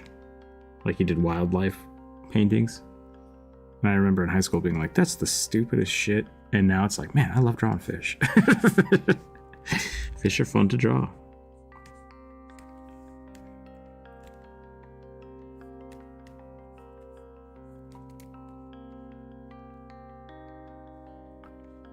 I also sent you a weapon reference. Yeah. That part I had. That part I had in my head. Evil Dr. Zoidberg, good enough. Evil doctors.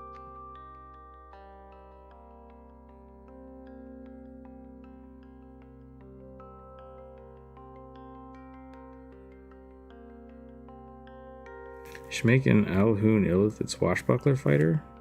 Why neutral evil?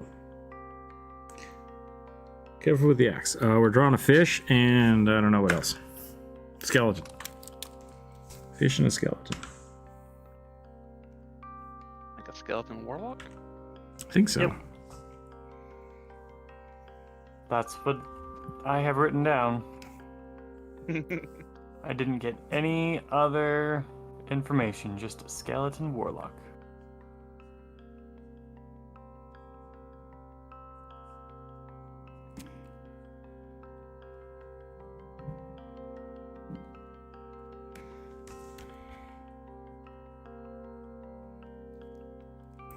I like that this looks kind of like a pike. So I'm gonna go with that. Yeah, it looks like so many different fish that I'm like seen. Mm-hmm. Because it has like that weird beta underbite that they have. Yeah. And obviously like pike and barracuda. John Barracuda. What? Sorry, that was an old Saturday Night Live poll for George W. Bush. Oh. GW. Yep. John Barracuda.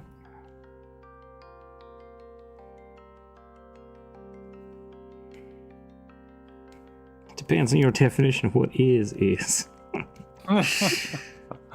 Saturday Night Live used to be real funny.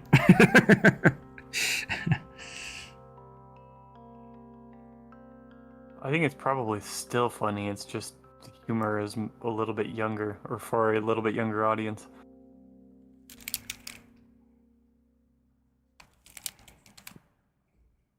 Than us.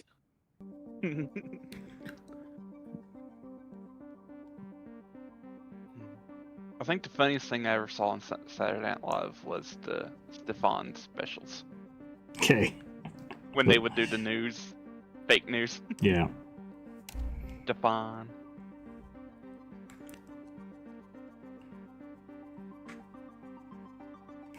George Bush was great comedic gold because he was just wildly incompetent, and it was amazing.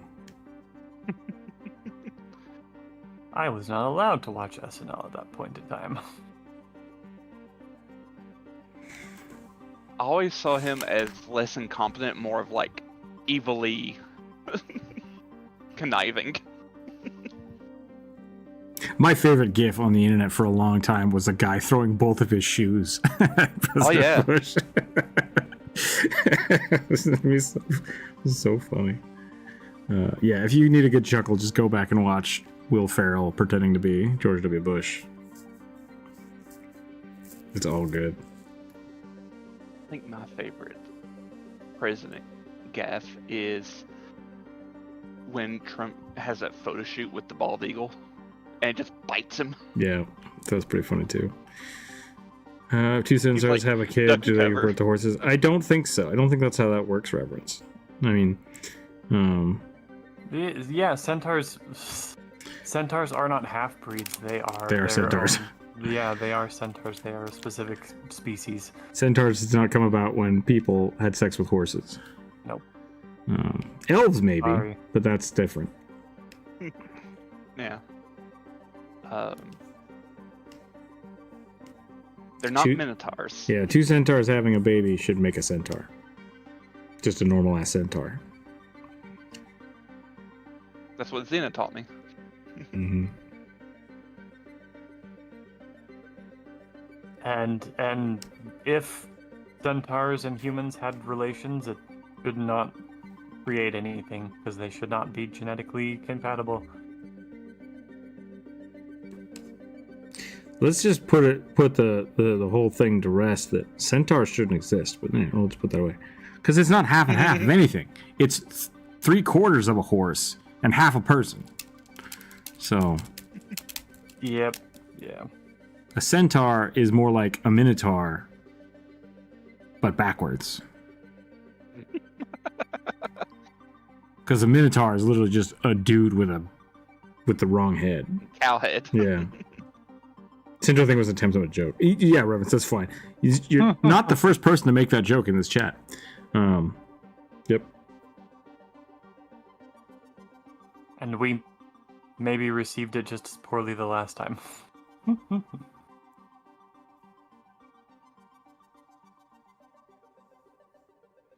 had a centaur creature who got told they were half horse and responded with, "No, I'm whole centaur." Very offended. There you go.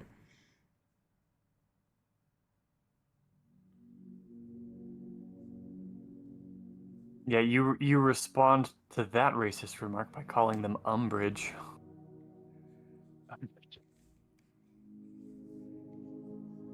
Is that a Harry Potter joke? I don't get it. Yeah. Okay. Yeah, because Miss Umbridge, the most canonically evil person in the entire series, including Wizard Hitler.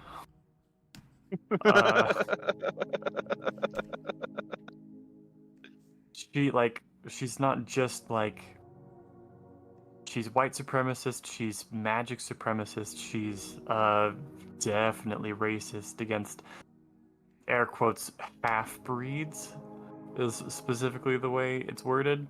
So it's just, she's so gross. She's so gross. Yeah. She is a character designed for people to take umbrage with. Hence the name. It's such lazy writing. It is. It absolutely is. Right? Like, you Hello, say that I'm about- the evil character. My name is Evil. Great. Got it. Yeah. Well, you say that as if lazy writing wasn't the hallmark of the situation. The Harry Potter books are not particularly well written. There are plot holes left, right, and center. It's just like the uniqueness of the setting and the relatability of the situation of the characters that sell it. That's it. It's the same sort of reason that Twilight sold. It's because there's a whole bunch of sexually repressed teens who were like, "Oh, this is a situation that I like relate It's just like to me. and wish that this would happen to me." No, that is 100% what it is. I am. Who are you trying to convince, me or you? Because I agree with you. Or the audience. You're getting very heated, Druid, and I'm very confused about it. I am getting very heated. I'm sorry.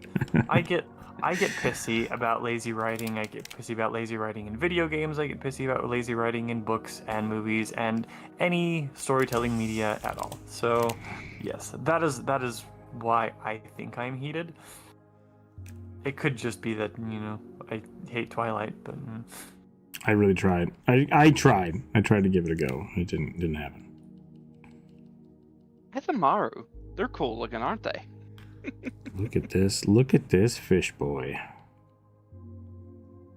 I loved it so much when you started doing the eyes, and the eyes were just little dots. Yeah. And it was just a fish emoji, and I was just like, ooh, I love it. I kind of don't want you to continue.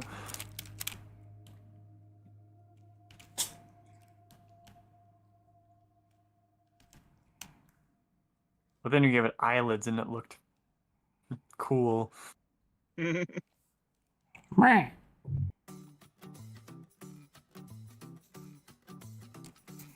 God damn it. I mismatched my ribs. I want to give him like a fishing coat. I don't know how to do that.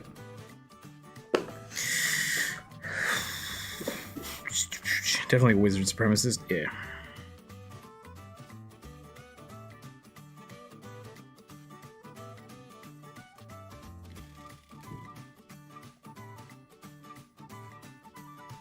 Edge Chronicles, Generations of a Story. I've never heard of that. You lost me with sparkling vampires and werewolves.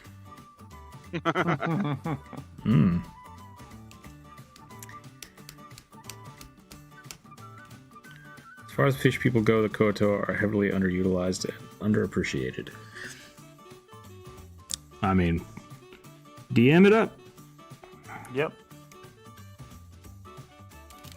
I'm kind of obsessed with all things Aboleth, so I like to use the Grung a lot as fish people, which are like the original Aboleth slave race. What class was this supposed to be?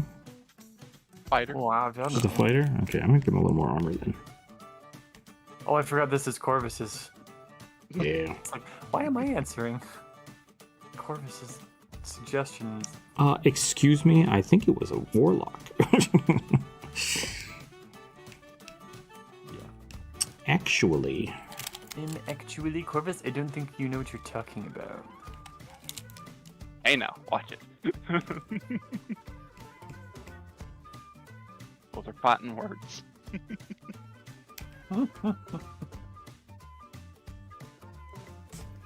I will stab you with this fish.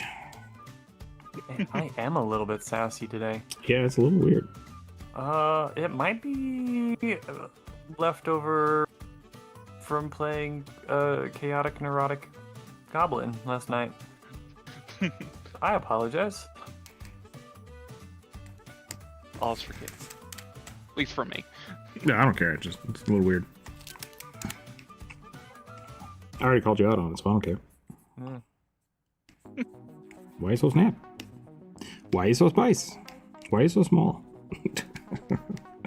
Why are you so little? I can't help it, okay? Do you guys think I should read H.P. Lovecraft tales? I mean, why not? Yeah, go for it. as long as you don't take the obvious racism as a good thing. Yeah, There's yeah. no reason not to. Oh, if I oppress a whole bunch of people, I can summon the Elder God. It's like, I don't think you should be reading those books. Yeah. Oh. See, this vindicates my feeling that everybody who's different than me is evil.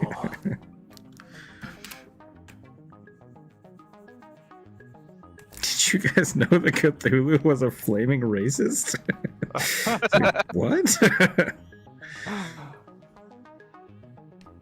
I said flaming. I should have said flagrant. That was what I meant to say. So he wasn't exactly flaming. He was kind of just gelatinous. Yeah. Impartial. Like, I think that's the biggest thing is people think Cthulhu gives a shit about anything. Yeah. You, Rook, you always talk about like if ants stood up on your desk and started worshiping you, you'd pay attention. I don't think Cthulhu does. I don't think he cares. Like, No, he never. He sees the ants sit up and worship him, and he goes, time to get a can of Raid or a magnifying glass. Raid. Like all of the cults and stuff in those books are just like they want to bring about the end of the world. Yeah, 100%. They are just doomsday cults. Yeah, most of the time they're Like, idiots. Like Yeah. my cult, I stare at you all. Yep. Whether or not they're right is an entirely different story. Look, I haven't felt that I wanted the world to end since high school, so I think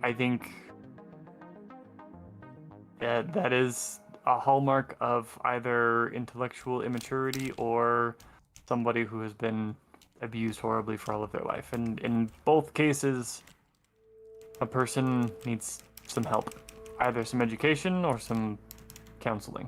Therapy. Not gonna pay attention to the racism part. That's a weird way to sense that, but that's fine. Like, yeah, it's they are just the books themselves. Like, people won't read them because they're racist, and it's like, I think you could read them and still like get something from the book. Just be aware that like they were written in a time when that was like people were okay with it, and that's weird. Like you should know that about the story going into it. Yeah. And take that with a grain of salt as you go forward. Could the Cthulhu mythos be rewritten? I think so. I think there's enough really good, like, fun,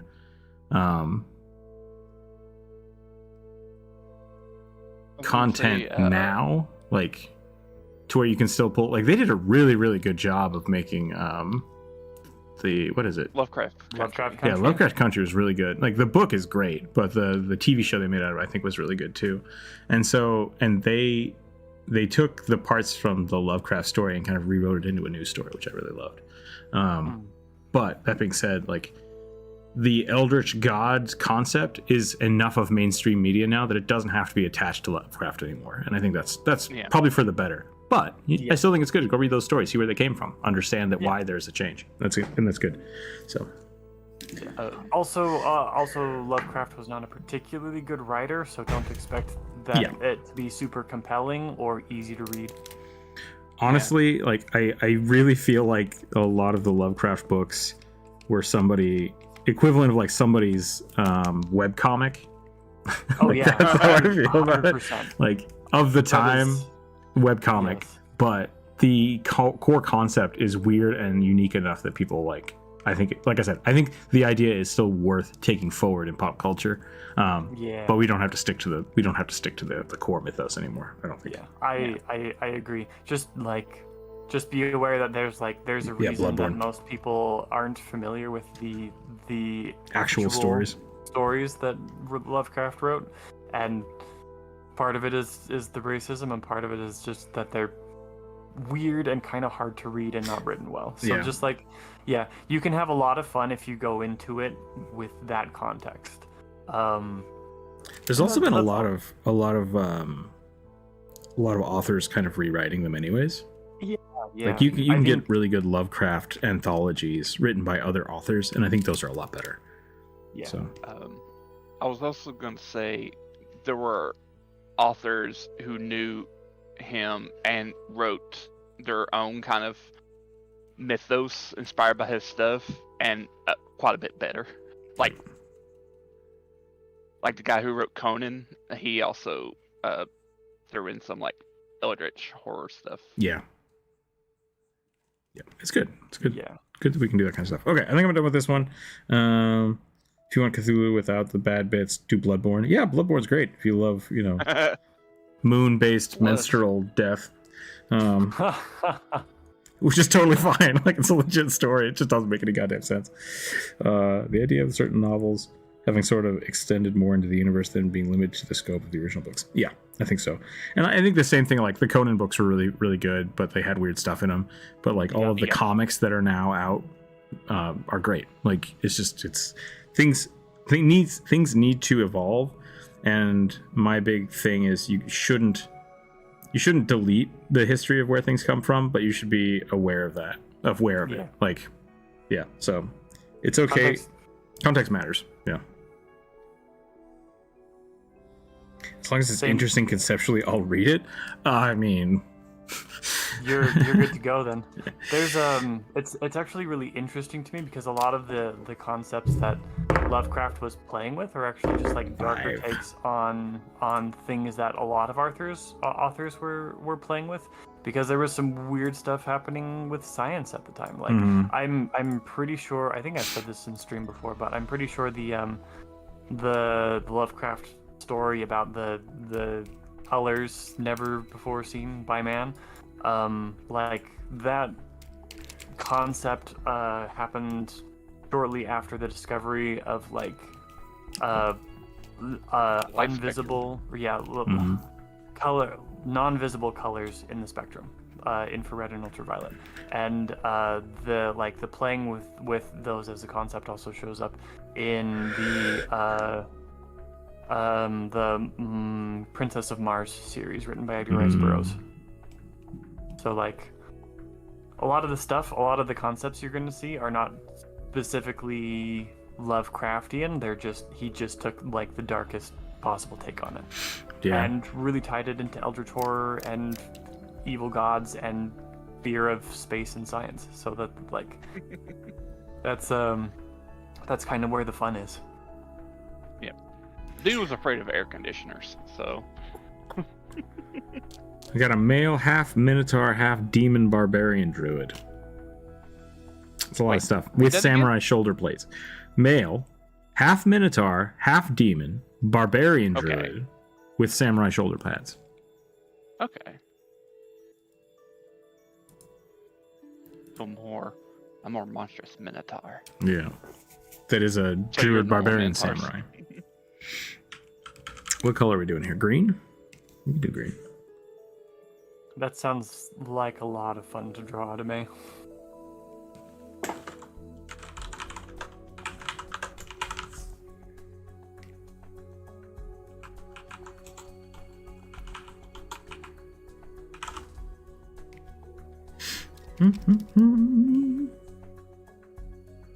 That's a mouthful. Yeah, that is a mouthful. I need to drink some water, by the way. What is Dalcor sending me a message for? Hold on. Something's wrong with the foundry.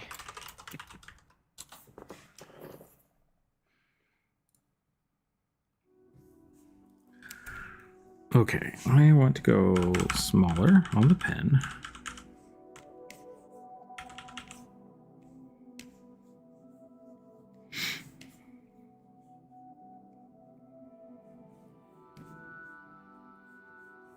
Hey chat, give me a color for this skeleton magic. We want to go black, gray, purple, blue, or green.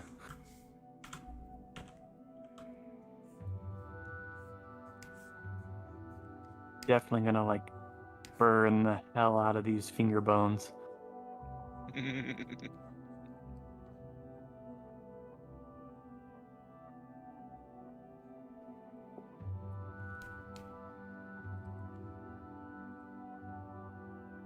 Purple? Purple. Purple berry. I see two people who wrote purple. That's what I'm gonna do.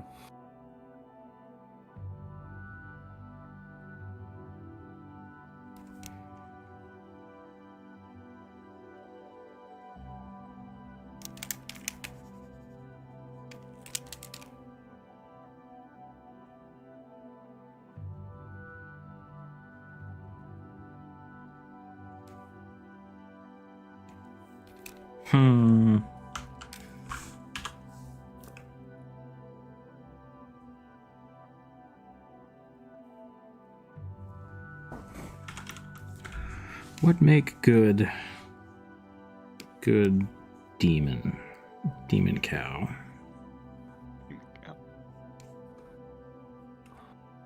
The Demon Prince of Minotaurs? Is that a thing? Yeah. Hmm. Baphomet. Oh, okay, that makes sense. Yeah, of the Demon Prince, father of monster men. Yep.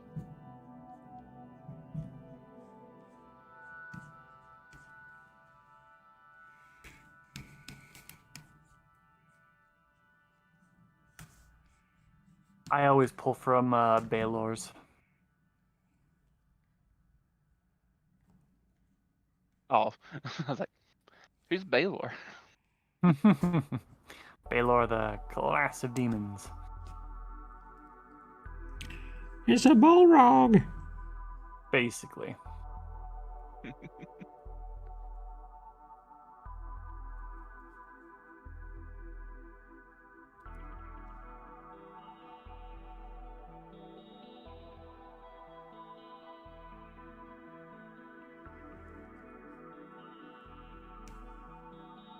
That is such a cool mini. That's a good one.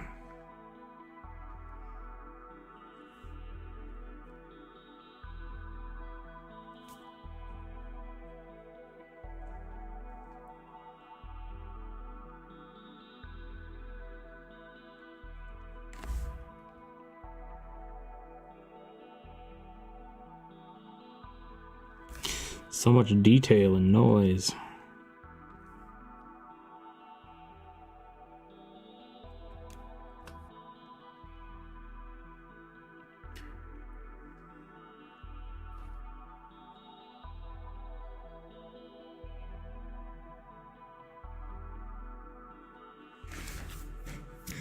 Take inspiration from Dark Souls Tartarus Demon. Is that the one with the big butthole in its chest? No, I think those are just like the second cow demon you fight, Okay. like up on the bridge. I'm thinking of the one in the volcano. Mm. Watsy said the Dark Sun has too much slavery and suffering for D&D. Yeah, I think Watsy's real problem is they're not willing to invest the time to not let it be that anymore. Yeah. Because instead of rewriting it so in a way that's not lazily offensive, they're just like, yeah, we just won't publish it anymore. It's like, okay, great, thanks.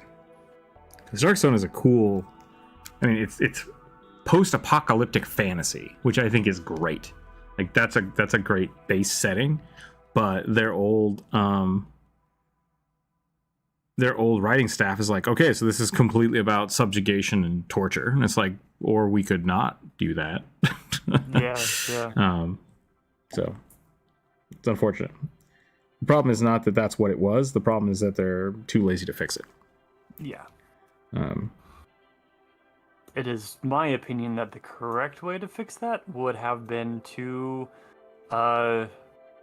not shy away from it, but write a new chapter where that gets fixed within the universe. and even not being fixed, but just addressed. Like that's I think why like Dritz is the Drow were originally written as this very class-based I want to say like brutal society. It was rough. Like it was hard to be a Drow, and it was hard to live near the Drow because they subjugated all the bugbears and Jigger dwarves, and I always say Jigger dwarves, that's wrong. Durgar and goblins. Yep. And the whole story was about Dritz trying to break away from that. That's great. Yeah. And then him dealing with, and not just that, but him dealing with the preconceived notions that people had about orcs and people had about other things. Like that's what the Dritz books are written. That's how you fix that. Is you discuss it and you talk about it. The setting can be brutal and awful. Like same thing with like Django Unchained is a little bit of maybe a hyperbolic example because it's directly dealing with racism and slavery. but like it is possible to have those settings and tell stories within them. But you have to not be lazy and shitty about it. Yeah. Or the other one is dismissive of it. That's, I think, a part of the big problem with the Drow specifically is in a lot of the other settings, because they already talk about that in the playbooks. They're just like, oh yeah, the Drow are just all evil, and it's just like, no, stop it. Just stop your shit. So, I mean, the setting being a depressing place just exists is kind of pointed for Dark Sun. Exactly, yeah. It's supposed to be dark and oppressed. Like, just the world itself is just crushing everybody, right? There's nothing left. It's not supposed to be a good place.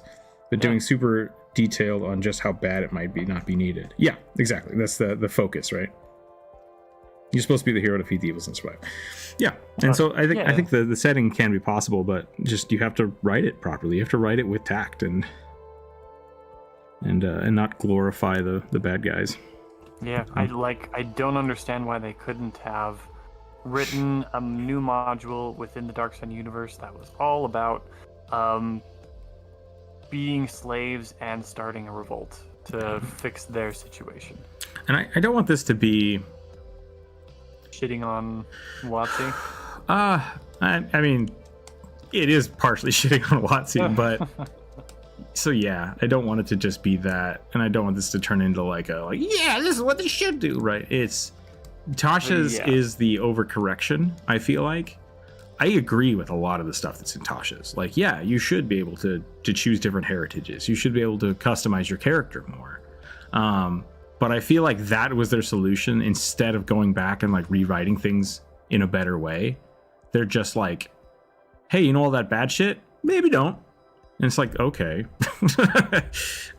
So while I agree with everything in Tasha's, and I love Tasha's because that's how I play D&D, how I've been playing D&D forever. I let people fiddle with their stats and stuff. I think it's a lazy fix. Whereas Pathfinder rebuilt their whole system, right, to accommodate the heritage system, and I think that was a much better way to do it. So yeah, I don't know. I don't necessarily think that WotC is this big evil corporation that doesn't care about people. They're just lazy and greedy, which is pretty par of the course for corporations. Yeah. Especially old, large corporations. Yeah, they're dealing with just an old boys club that didn't have any regulation, Yeah. And I think I agree with you. I don't actually think that anything WotC has done is particularly like wrong or bad. It's just lazy. Yep. And that's frustrating. And it's okay to be frustrated by that. Just. I would also like to point out that probably another reason why Dark Sun isn't going to be ever get made again is it clashes with the brand that Hasbro wants for D&D, which is the happy, kids-friendly type of media. Oh, well, if they were smart at all, they would realize that that's going to kill that image that they want for D&D is going to kill their any interest in their established player base. I mean, you say that, but Pokemon cards are still very functional. Yes, but Pokemon started as a super kid friendly thing, and then people read the Pokedex and were like, "Oh damn, this is horrifying shit. You seriously gonna tell me this ghost Pokemon kidnaps children and flies them into the sky?" So I guess the thing I just want to point out is I think from a company standpoint, they're making a smart decision, because a lot of the older generation D&D players are moving to third party, playing the older versions. They're not buying into new stuff. So D&D right now is mainly funded by the younger people that have just started playing since 2000. Sorry, not 2000, but 2020. Like they are trying to accommodate the younger generation, and it's alienating people for sure. Like, I'm not saying that it's okay for them to alienate people, but the people they're alienating are not their money base, and that's the unfortunate part of it. So okay, that's fair. So saying that's gonna bite them in the ass, like they've already decided to take that bite. and that's why they're focusing so hard on BTTs. That's why they're focusing so hard on like the skins for dice and things, because that's what people like. Like people I've talked to that are getting into D&D, the first thing they do is jump in and they just drop a bunch of money on dice and tokens, which is probably what I did back in the day. But none of that money is going to WotC. So WotC is trying to capitalize on that because that's where money is being spent, not on books. Yeah. It's just not on books. So they have to adjust. I think more adults play D&D than kids. I mean, you could check, but like numbers, that's important, right? So I understand D&D usually around the age of old children or young adults.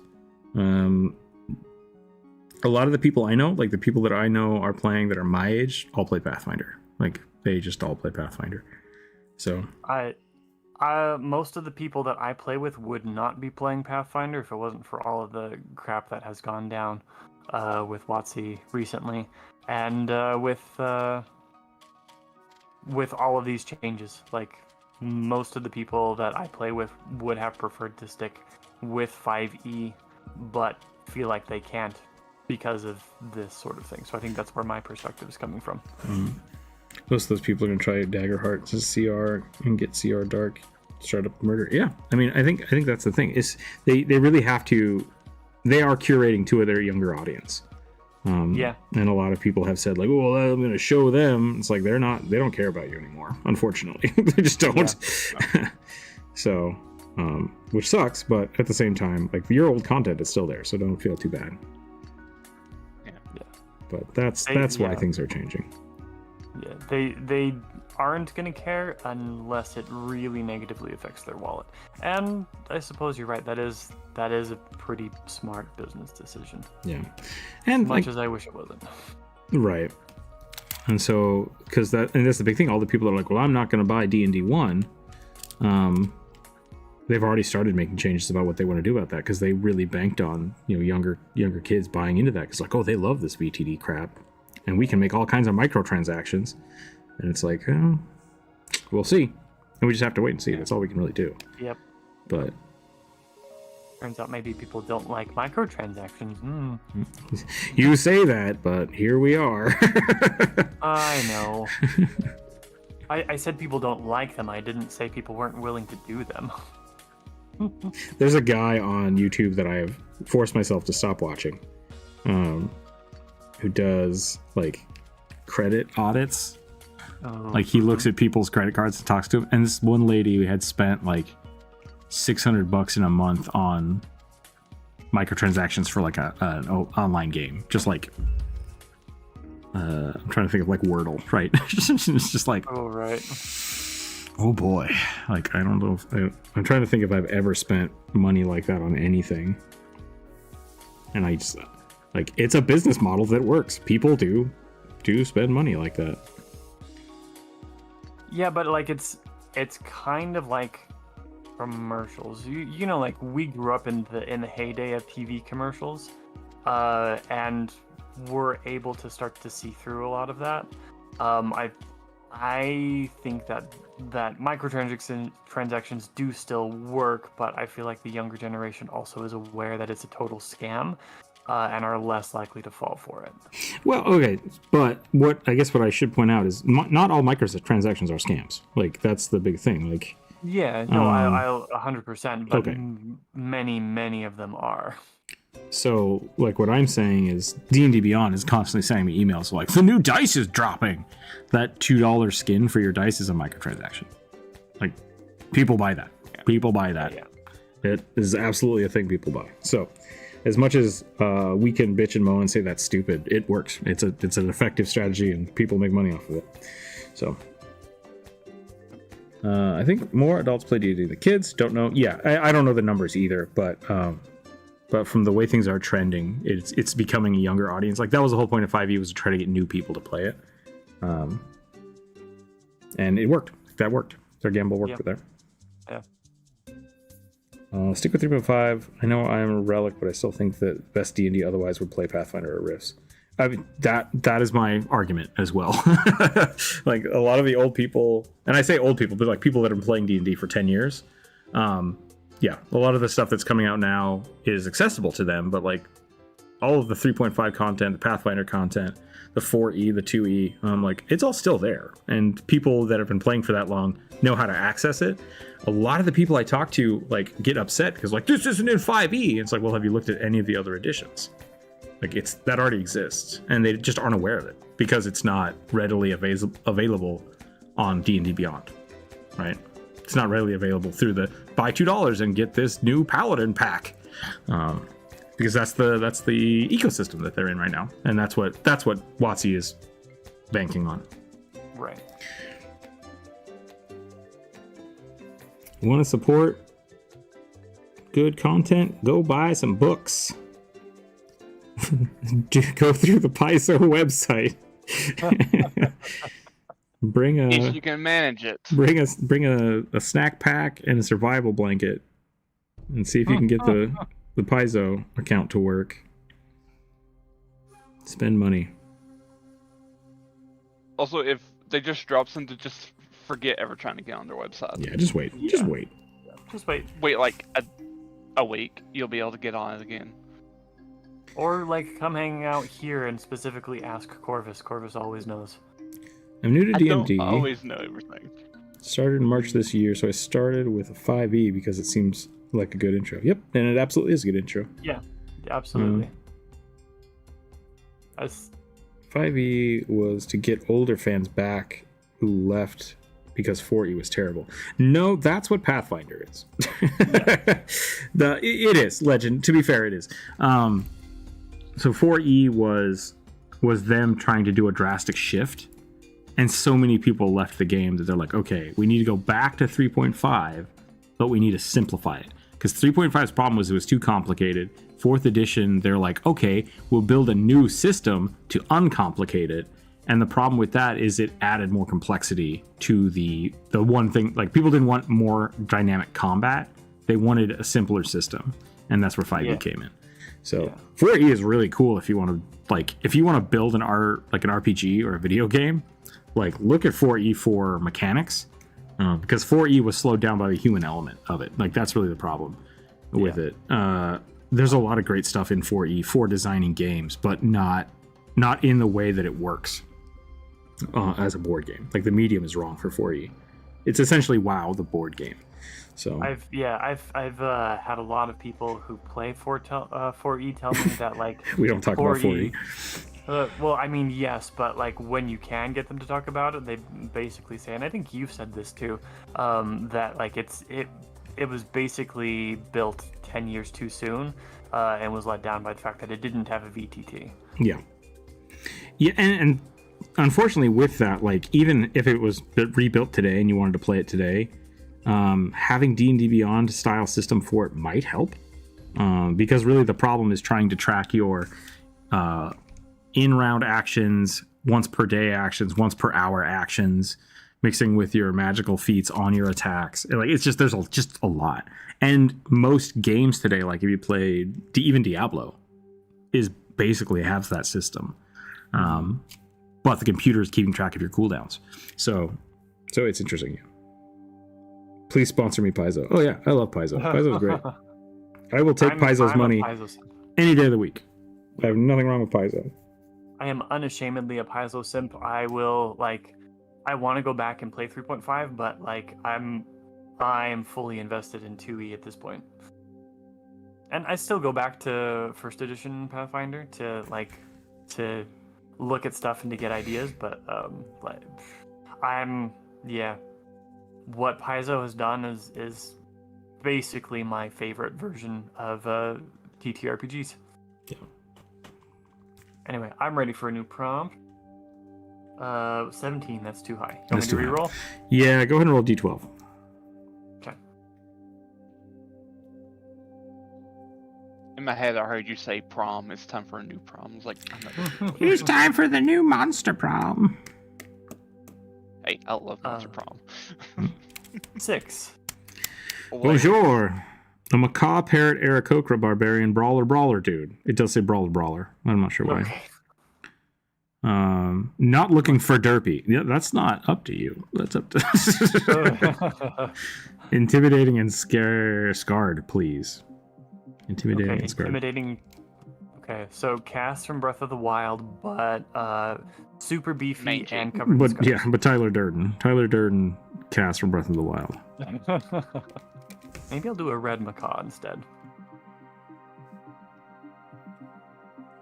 Could always do the quote-unquote vampire macaw.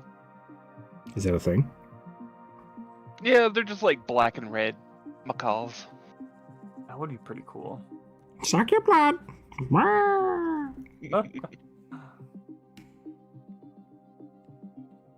What's up, Skip Cat? Is it lunchtime? What's up? Oh, it doesn't look like the Dracula parrot does not look like a macaw in its beak. Yeah.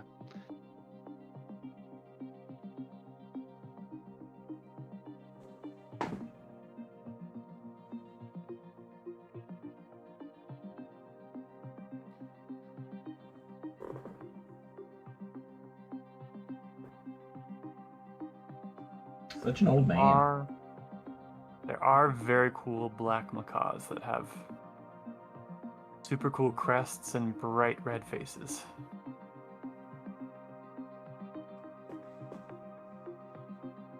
I guess also called a Goliath palm cockatoo? That's a weirdly almost inappropriate thing to say on YouTube. It does sound like a euphemism, doesn't it? Yeah. I'll stick with a red macaw, I think.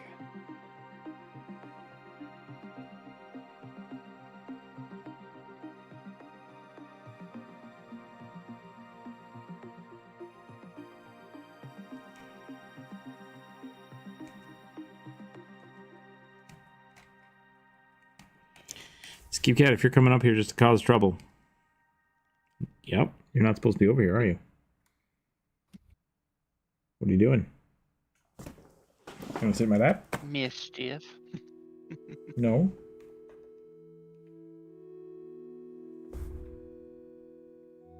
I don't want you over there.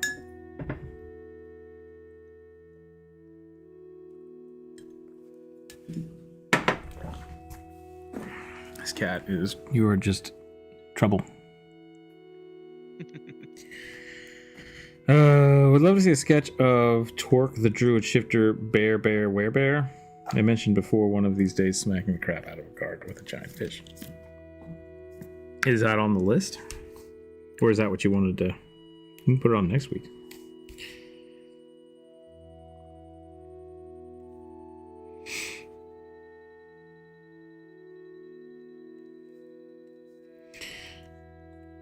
What if next week we put up we'll put up a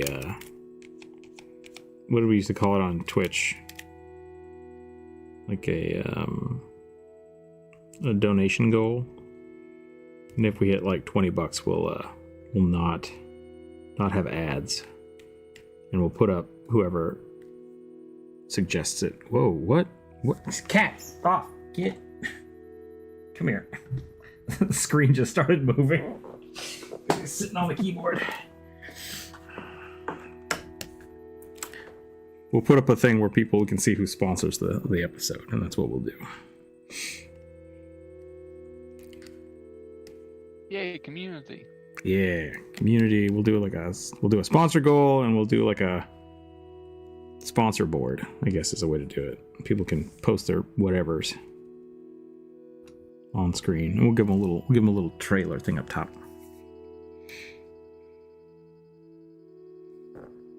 How do people feel about that? Sounds good to me. Rookzer0 fucking selling out. Yes, I am. Gotta pay rent. Gotta buy groceries. Gotta feed the cats.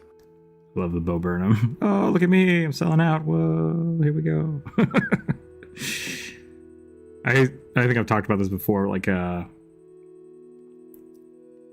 Green Day. People got really pissed off when Green Day started getting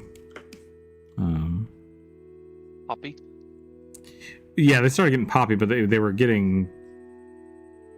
They got signed by a record label, and people were like, oh, you guys fucking sold out. You were a really cool punk band before you did that. And they were like... I mean, the whole goal of us was trying to get successful. So it's a weird thing you got to balance. It's a weird That thing. happened a lot in the 90s and early 2000s. Record companies discovered that they could take advantage of small bands. Yep. Yeah, but also like there was this weird cultural perception that artists who made enough money to feed themselves were sellouts. Yeah, that's kind of the whole sellout mentality thing. And I think a big part of that came from, like, coming from the 70s and 80s, where,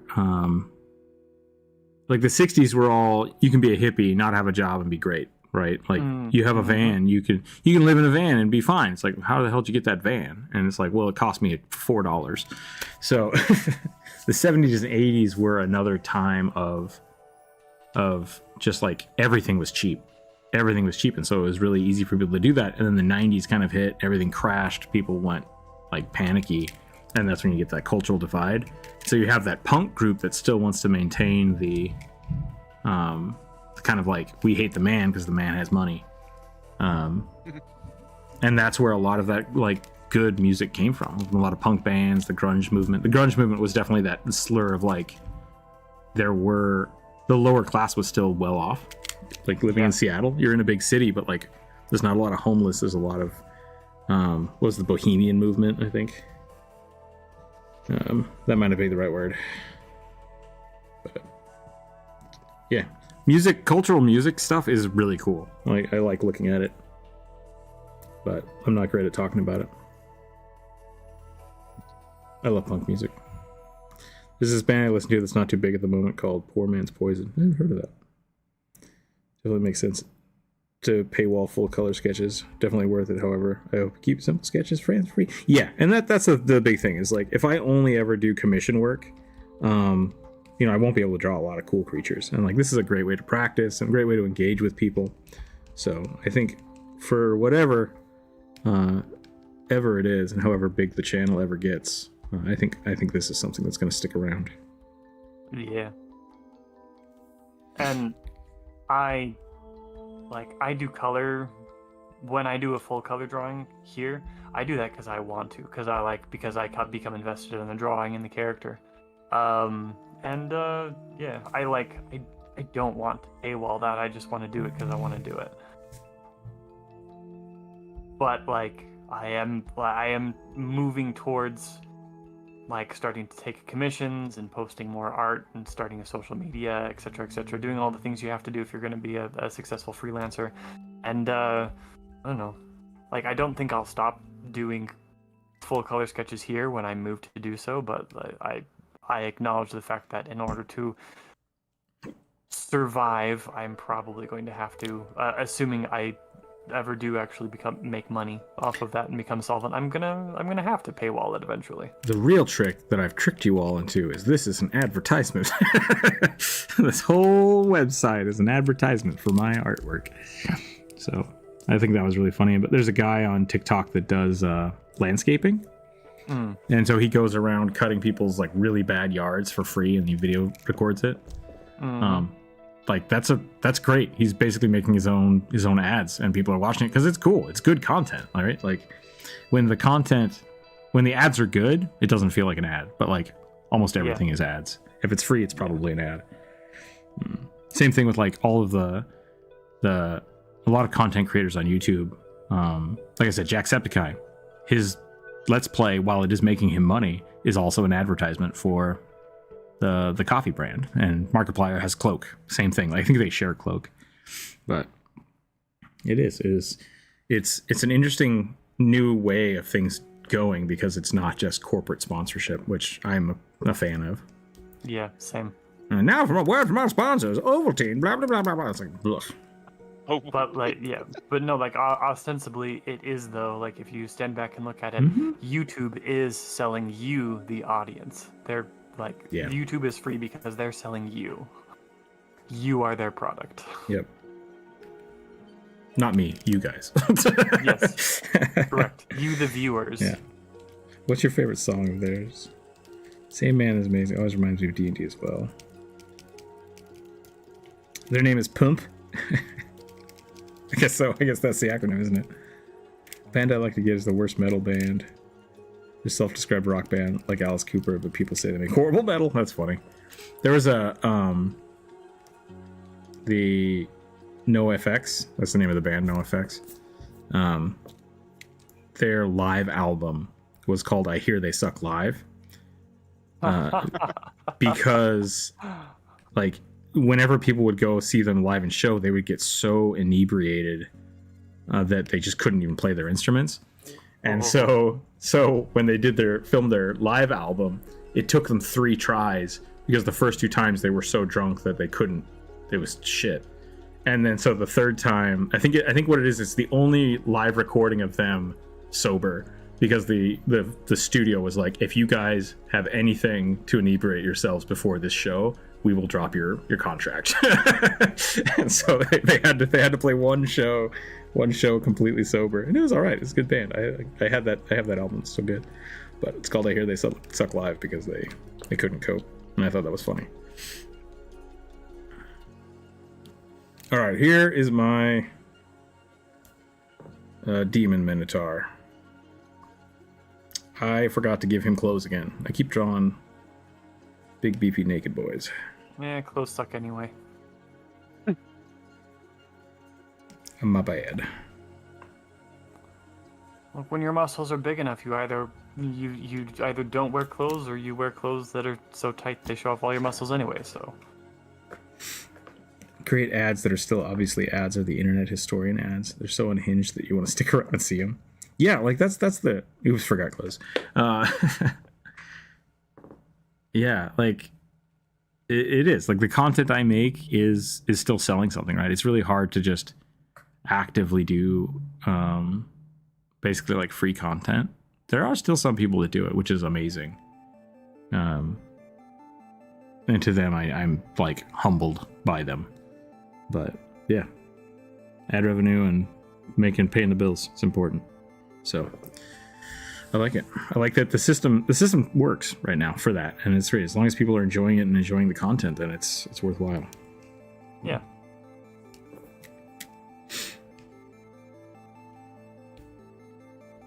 Yeah. Okay, what time is it? 1:30. I think we can do one more.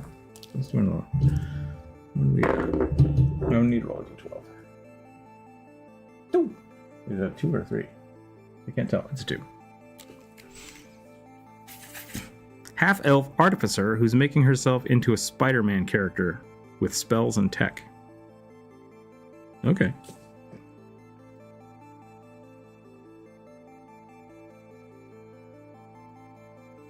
Why can't I delete this? What's happening? There we go.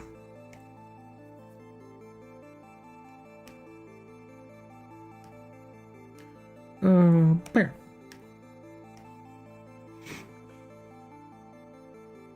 I played Liar's Dice. Is it good? Depends on your poker face. I don't think I've ever played Liar's Dice.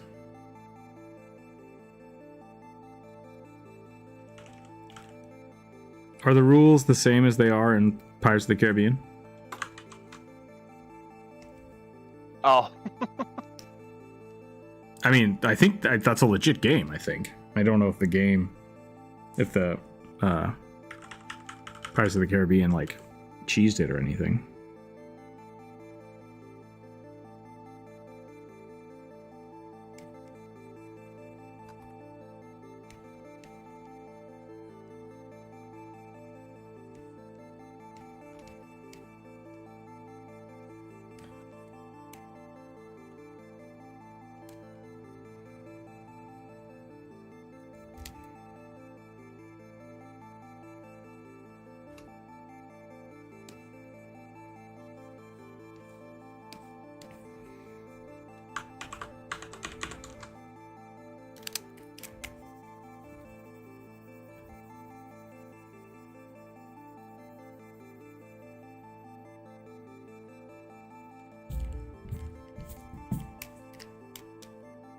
As far as I'm aware, the game still works with the rules they use.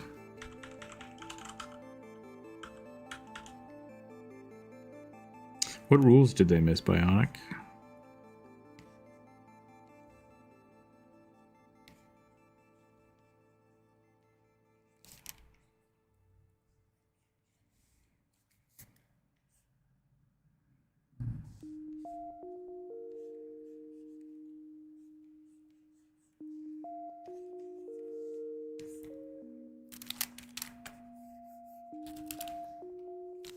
I need some Spider-Man poses.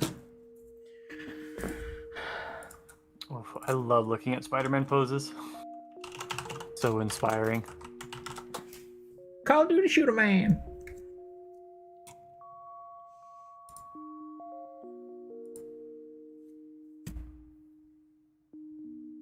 I was gonna say Call of Duty Spooder Man, and I screwed it up. I screwed up my own joke.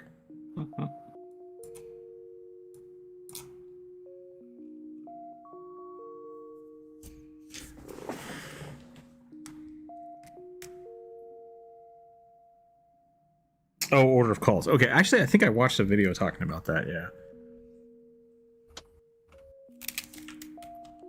You can only get the person in front of you.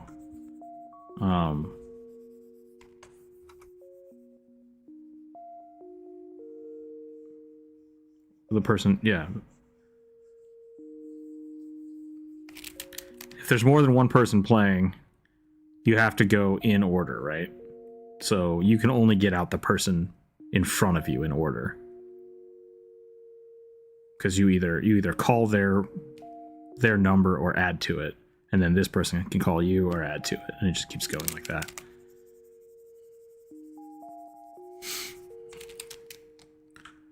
Which doesn't make sense with the way that the movie worked out. I think I saw something, but that sounds really familiar. Yep, sorry, Oliver. Can always resuggest it next Monday.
Definitely wouldn't play, I'd be screwed.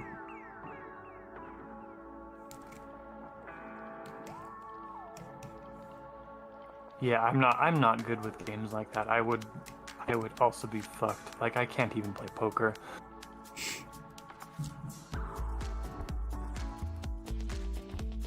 I used to play lots of poker, and I'm not you know, a little too competitive.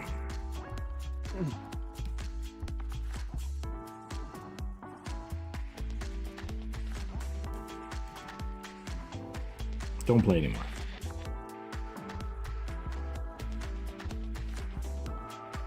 Okay. So we need to make this.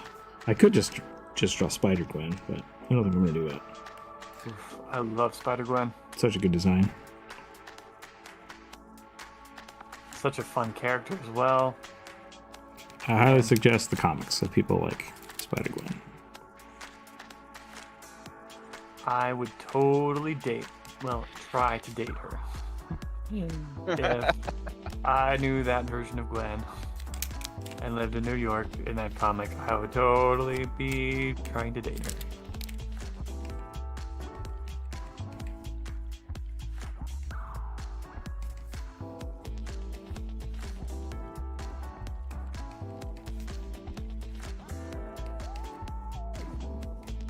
I screwed this up already. Let's start over.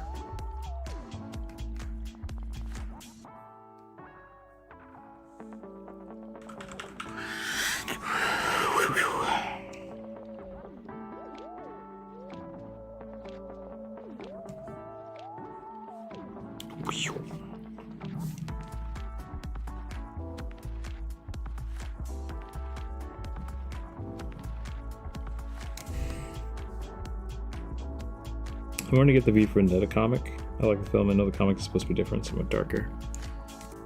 I have heard that too. As have I.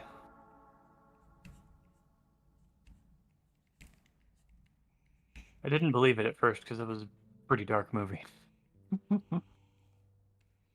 They skim a lot of stuff in the movie, I think is the problem. Like, there's a lot of weird context that is just placed in the movie that you really don't pick up on, and that the comic like goes into detail. So I could definitely believe that.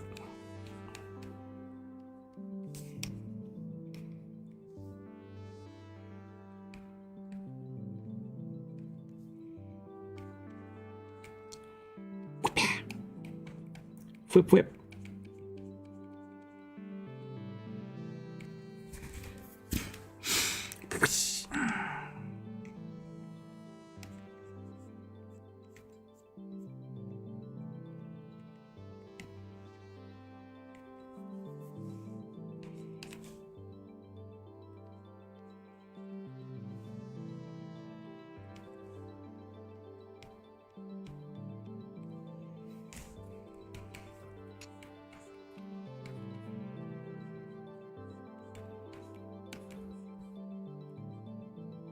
I feel like I've been tricked into drawing fan art, but that's okay.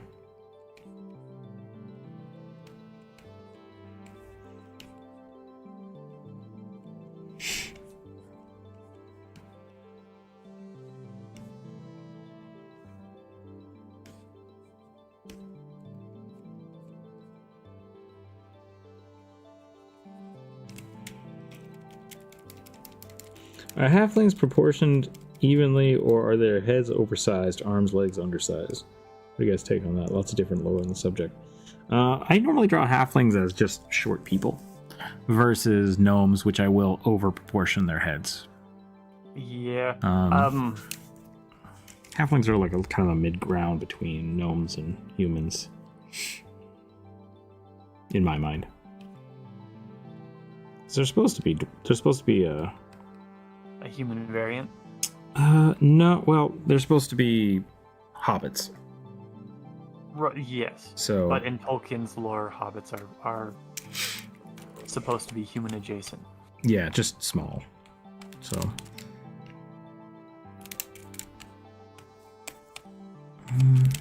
may have gone a little too beefy here. No such thing.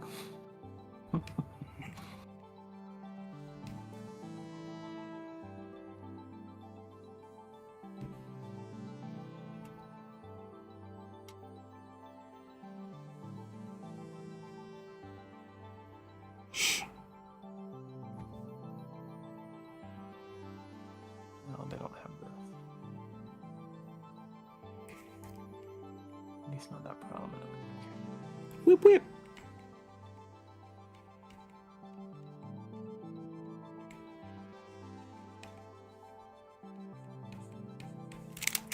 I made margarita pizza last night. So good. I kind of want to make it again, but that's not smart. Not good for you? Probably not. It's a lot of cheese. Yeah. I had tacos last night. I say tacos, but all it really was like Mexican spiced sort of beef, like taco seasoning and lettuce, because I can't have cheese, I can't have beans, I can't have peppers. There was caramelized onions on it as well, so that was tasty, but like it really did not taste like a taco. Bummer. Fair enough with the big hairy feet, though. Yeah. I'm glad you enjoyed your pizza. I did put the balsamic glaze on it because that's really good. Yeah.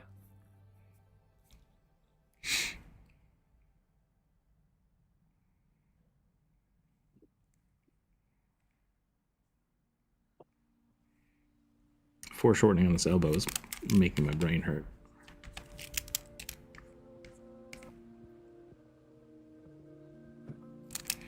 Also, this helmet is wrong.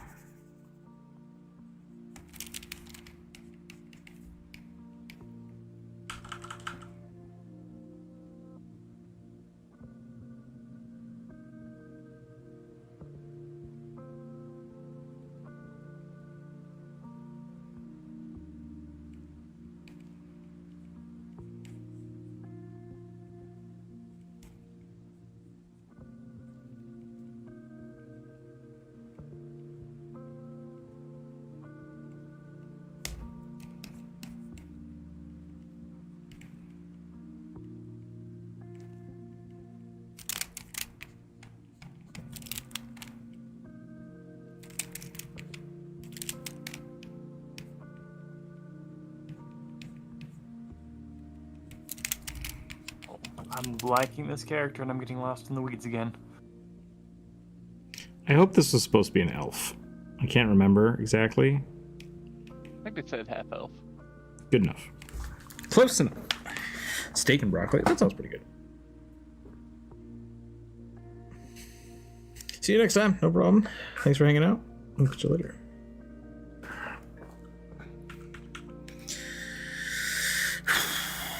I have been sitting poorly, which is increasing my ocular pressure, which is not good. Keep those eyeballs in place. Drink more water.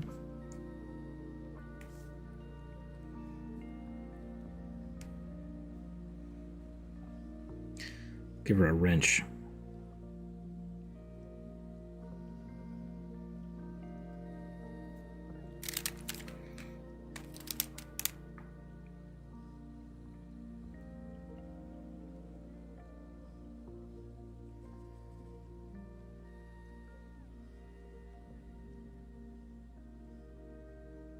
Anybody have plans for the weekend? It's a long weekend. Just cool. It's also Father's Day. Uh-huh. So that's a thing that I've forgotten about.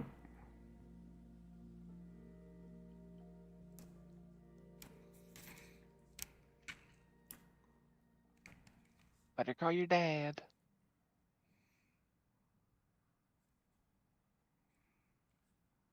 I just hope that we get to play. Oh yeah, why wouldn't we? You not feeling good, or I don't remember? No, I'm doing okay. I posted something. Gotcha. Family coming. Corvus had maybe said he couldn't play, but that seems to be okay. Yeah. So,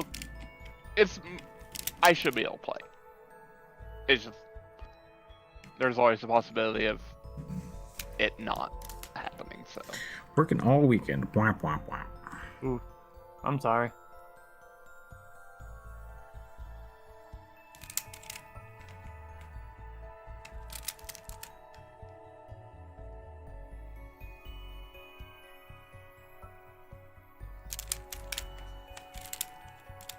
I remember when working all weekend was not a thing that employers were, like, really able to expect people to do.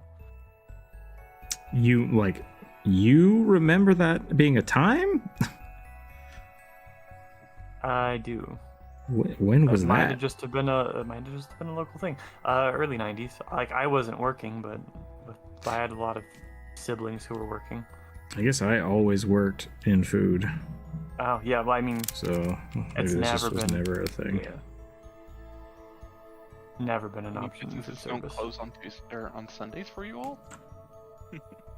Right? They do for me. Oh, I thought you were being facetious. No, I mean, it's actually really hard to find like a restaurant that's open on Sunday here. Yeah, Weird. same here. That's weird to me. No, that has never been a Oh, thing. It's called being in the Bible Belt. Mm. Yeah, or living in Mormonville.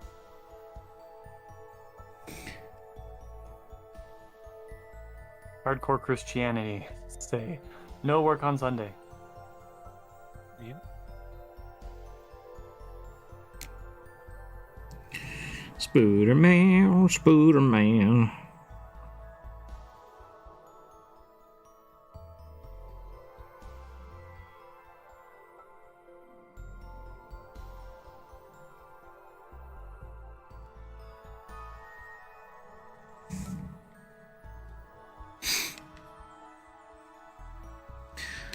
I tried to do a build like this once.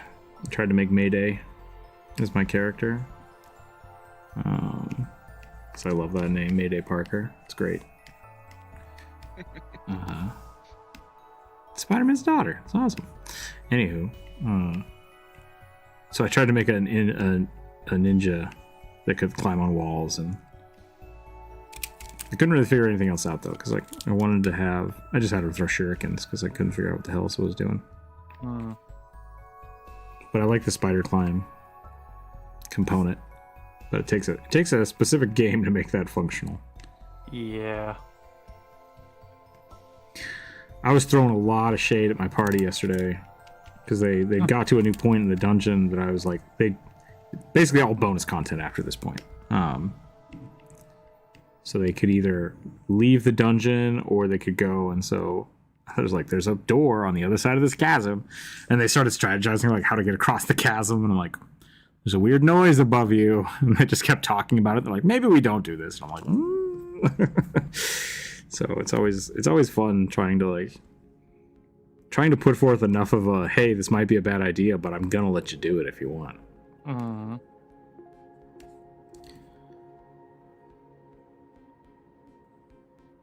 Yeah, I love that, and then the GM gets blamed afterwards. Why didn't you warn us? I asked you 7 times if you were sure this was what you wanted to do. That's what Jump Rope said last night after the thing. She was like, I think that was a little overtuned for us, and I was like, yeah, it was. Like, you guys aren't supposed to be here. This was, you guys went off the rails to go raid an ancient armory, and you didn't expect it to be super tough. That's on you. That's on you. It's called Take the Hint. Yeah. Oh, weird. Everybody's dead. That's strange. I wonder what happened here. Let's raid it. It's kind of reminds me when I was GMing last Saturday. It's like they don't want you to mess with the ritual. Like, they really don't want you to mess with it. It's like, can I help? I'm like, they don't want you to help. And I think that's fair. I think that's absolutely fair to do. It's just like, listen, from a GM standpoint, you guys are not supposed to do this. I don't want you to. Yep. That's completely legit. It's like, well, my character would. It's like, cool, go for it. Oh, they died. That's your fault. And I had a friend dealing with that. He tried to give us a corral of like, there is snow all around this area that you aren't supposed to touch. Like, he told us that, and one of the players kept poking at it, and he's like, it seems bad. It really seems bad. It seems like you shouldn't interact with this. And he's like, I'm gonna lick it. He's like, your character dies. And we were all like, excuse me? He's like, your character dies. I don't care. I told you to stop fucking with it. You kept fucking with it. Your character's dead. And we're all like and so we had a big argument about that. But that was like his first time DMing. And it was like, essentially you should have just like made it innocuous, or told us specifically, like, the snow is what appears to be the border of this. You probably shouldn't go outside of it, because I haven't planned anything. Right? But I think so partly the DM was in the wrong for just killing a player, but the player was giving him shit. So fuck around and find out. Turns out the snow is deadly. So there's arsenic. Yep. Arsenic snow. Don't touch me. Don't touch me, you'll die. What was that? Death. What kind? Instant. Can I resist it? Nope. One of my favorite Rick and Morty gags. The hell was that? Death. What kind? Instant. You couldn't have just put him to sleep or anything? What kind of deterrent is that? Nobody wants to just be put to sleep. Or everybody wants to just be put to sleep. Death is a great deterrent. I'll see if I can find the GIF later. I actually am familiar with that one because I saw a short of that. Yeah, it's good. It's real good. Rick and Morty is definitely a show that I am enjoying interacting with through shorts, although I should not, because I always end up doom scrolling. Yeah. But I know for sure I cannot watch the show. It's just so much bitterness. Yeah, it's a lot of brutal depression, which is like very on point for Dan Harmon. So I struggle with it a little bit, but I'm okay because I'm a little bit of a masochist. A little bit. Use your muscles. He stopped working out. Why did you stop working out? I was sad. It's too real. It's too real. That was not Rick and Morty. That was another thing. It's hard to watch at times, yeah.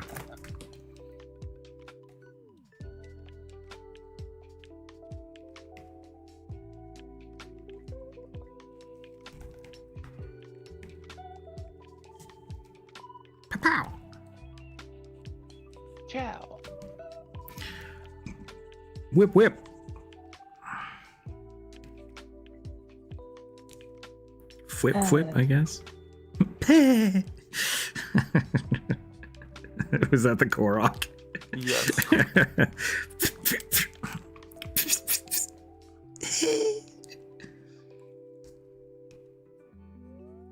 I thought it was like the turtle noise. Like I towards mean, I mean, it is that too, but I was specifically making a Game Grumps reference. Game Grumps Breath of the Okay. Wild Well, let's play the reference. guess the meme with sound effects. Hey, you got it, Rook. I got it. I couldn't have done that bad. we were watching I've the watched Game Grumps. yeah, we were watching the Sonic playthrough, Mm-hmm. and Dan like made a reference, and both Jumper and I looked at each other like, I don't get that. I have no idea what the fuck that is. It's just like, I wonder if that's a Game Grumps thing we just didn't watch, or if it's in relation to something. Because sometimes they'll sing songs and stuff or talk about other influencers, and I'm just like, I have no idea who that is. Like, we're not. The macaw is jacked. Yeah, it's some really good druid. Thanks. Told you I was having fun with it, and I enjoy drawing bodybuilders. So, You said brawler. The difference between a monk and a brawler is that a brawler is abso-fucking-lutely stacked, and a monk is shredded to hell and back. You could get diamonds on a monk's muscles. I don't know what happened yesterday, but my feed kept posting like, watch this Shaolin guy fight X martial art guy. And I was just like, why is this all of a sudden the thing that's popping up? And it just kept going. Interesting. Yeah. Got a whole bunch of them. My feed will do that. It'll just take like dramatic turns. Yeah, I mean mine does too. I'm just grateful that I've avoided political discourse as of late. Yeah, right about that.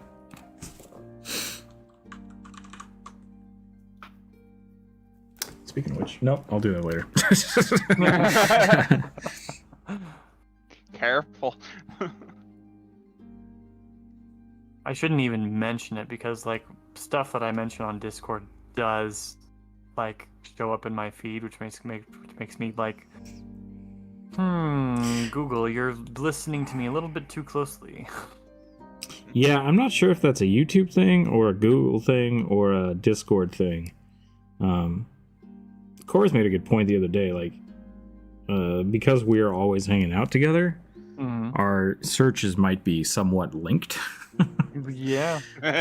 Because, like, we will all search the same thing to talk about it. And so it's just like, oh, all these people like this. You know what else these people like? NASCAR. And it's like, okay. Really?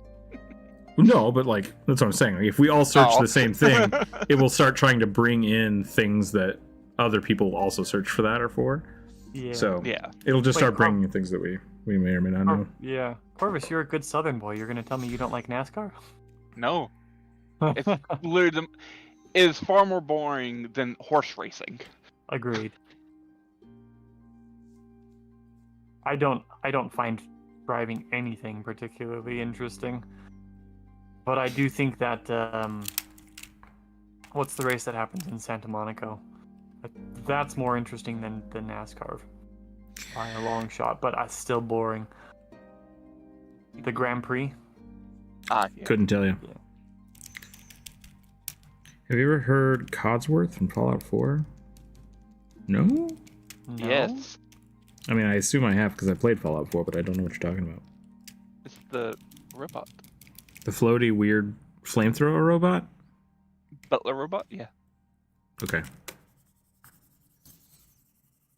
Good day, sir. Alfred, but in robot form. Equally kick-ass. Man, I've got the hankering to play Jarvis from from Marvel Iron Man, like in the Iron Man suit again, like as a Warforged suit that a wizard gets to wear. Yeah, do it. What do I miss so far? Leopard Boney, everything. Like we're basically almost done. Yeah. What did we draw today? There's a bunch of stuff. I have only done the Macaw I'm working on, this X-Blade, Skeleton, and my Mushy Boy. I did a Fishman. I did a Barbarian Lady. A Robot Thri-Kreen. What was the last one I drew? I don't remember what the last one was. A Squid. A Demon Minotaur. Yeah. Demon Minotaur, jacked as Yep. well. And now Also Spider Artificer. I think I'm about Like done. one of Benny's and Finite's cousins. Yep. Spine Eye or something. Spot. God. Boo. I mean, Almost as both bad of their as the names. Yeah, both of their names are puns. So I don't know what you assumed it would be. Well, I mean, but Finny and Finite's names are not quite that overt. Like, Spine Eye is about as bad as the iCarly bit with the Tyler. Their last name is Sacco. Bagspace. I just want to put that out there. It's a mispronunciation. You have never mentioned their name. I did not know that. Yes, it's Finite or Finny, which stands for Infinite Bagspace, and Finite, which is Finite Bagspace. That's the two characters. Yeah, you never have mentioned their last names. I have. Yeah. I absolutely have. But I say it Bagspesh. And we're supposed to just pick up on the fact that No, that's why it's a that you're good name. mispronouncing it. They're puns. They're good puns because you don't realize it. Well, why are you getting mad at us for not realizing how punny they were when we didn't know?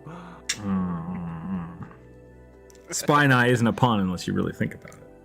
It doesn't fit the Bagspesh, so it doesn't matter. I suppose that's true. Spine Eye is only an overt pun because we know they're a Spider-Man character and probably a spy.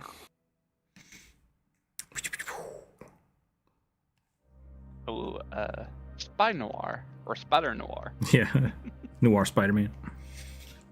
Oh, one of my favorite iterations. I love that. I love that he's in black and white as well.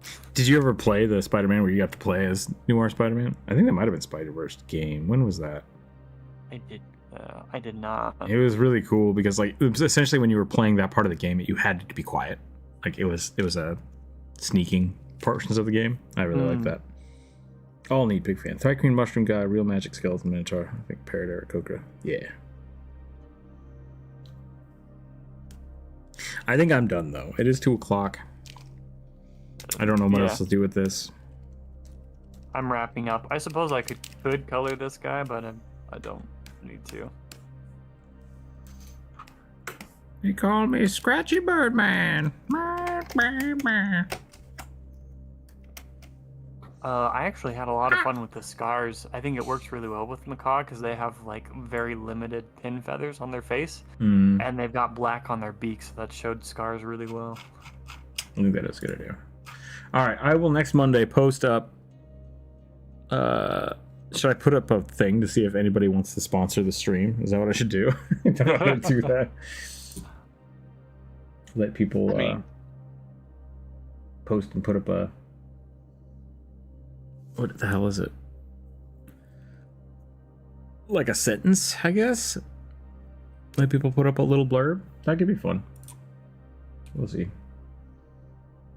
Dark Horse Workshop AI art. Ooh, maybe I don't want to. Using Midjourney. Yeah, we're gonna go ahead and not raid them. I think that's it. I think that's all I got. Thanks for hanging out today, everybody. That was a lot of fun. I'll post another one for next Monday so people can jump in on new characters, or if you didn't get drawn, you can repost it. Doesn't matter. That's fine. It's my panda gal.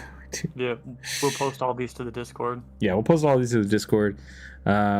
Monday, I will probably be either on vacation or working on a commission. We'll see how that works.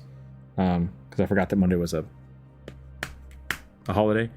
Bank holiday. Yeah, Tuesday will be probably on Twitch a little bit, if not just in Discord hanging out. So come hang out with that. And then Wednesday we'll do another viewer suggestion. So we'll see how that goes. Reminds me of Spider-Woman. I think that was the intent. They wanted an artificer that was making Spider-Man gadgets. So there we go.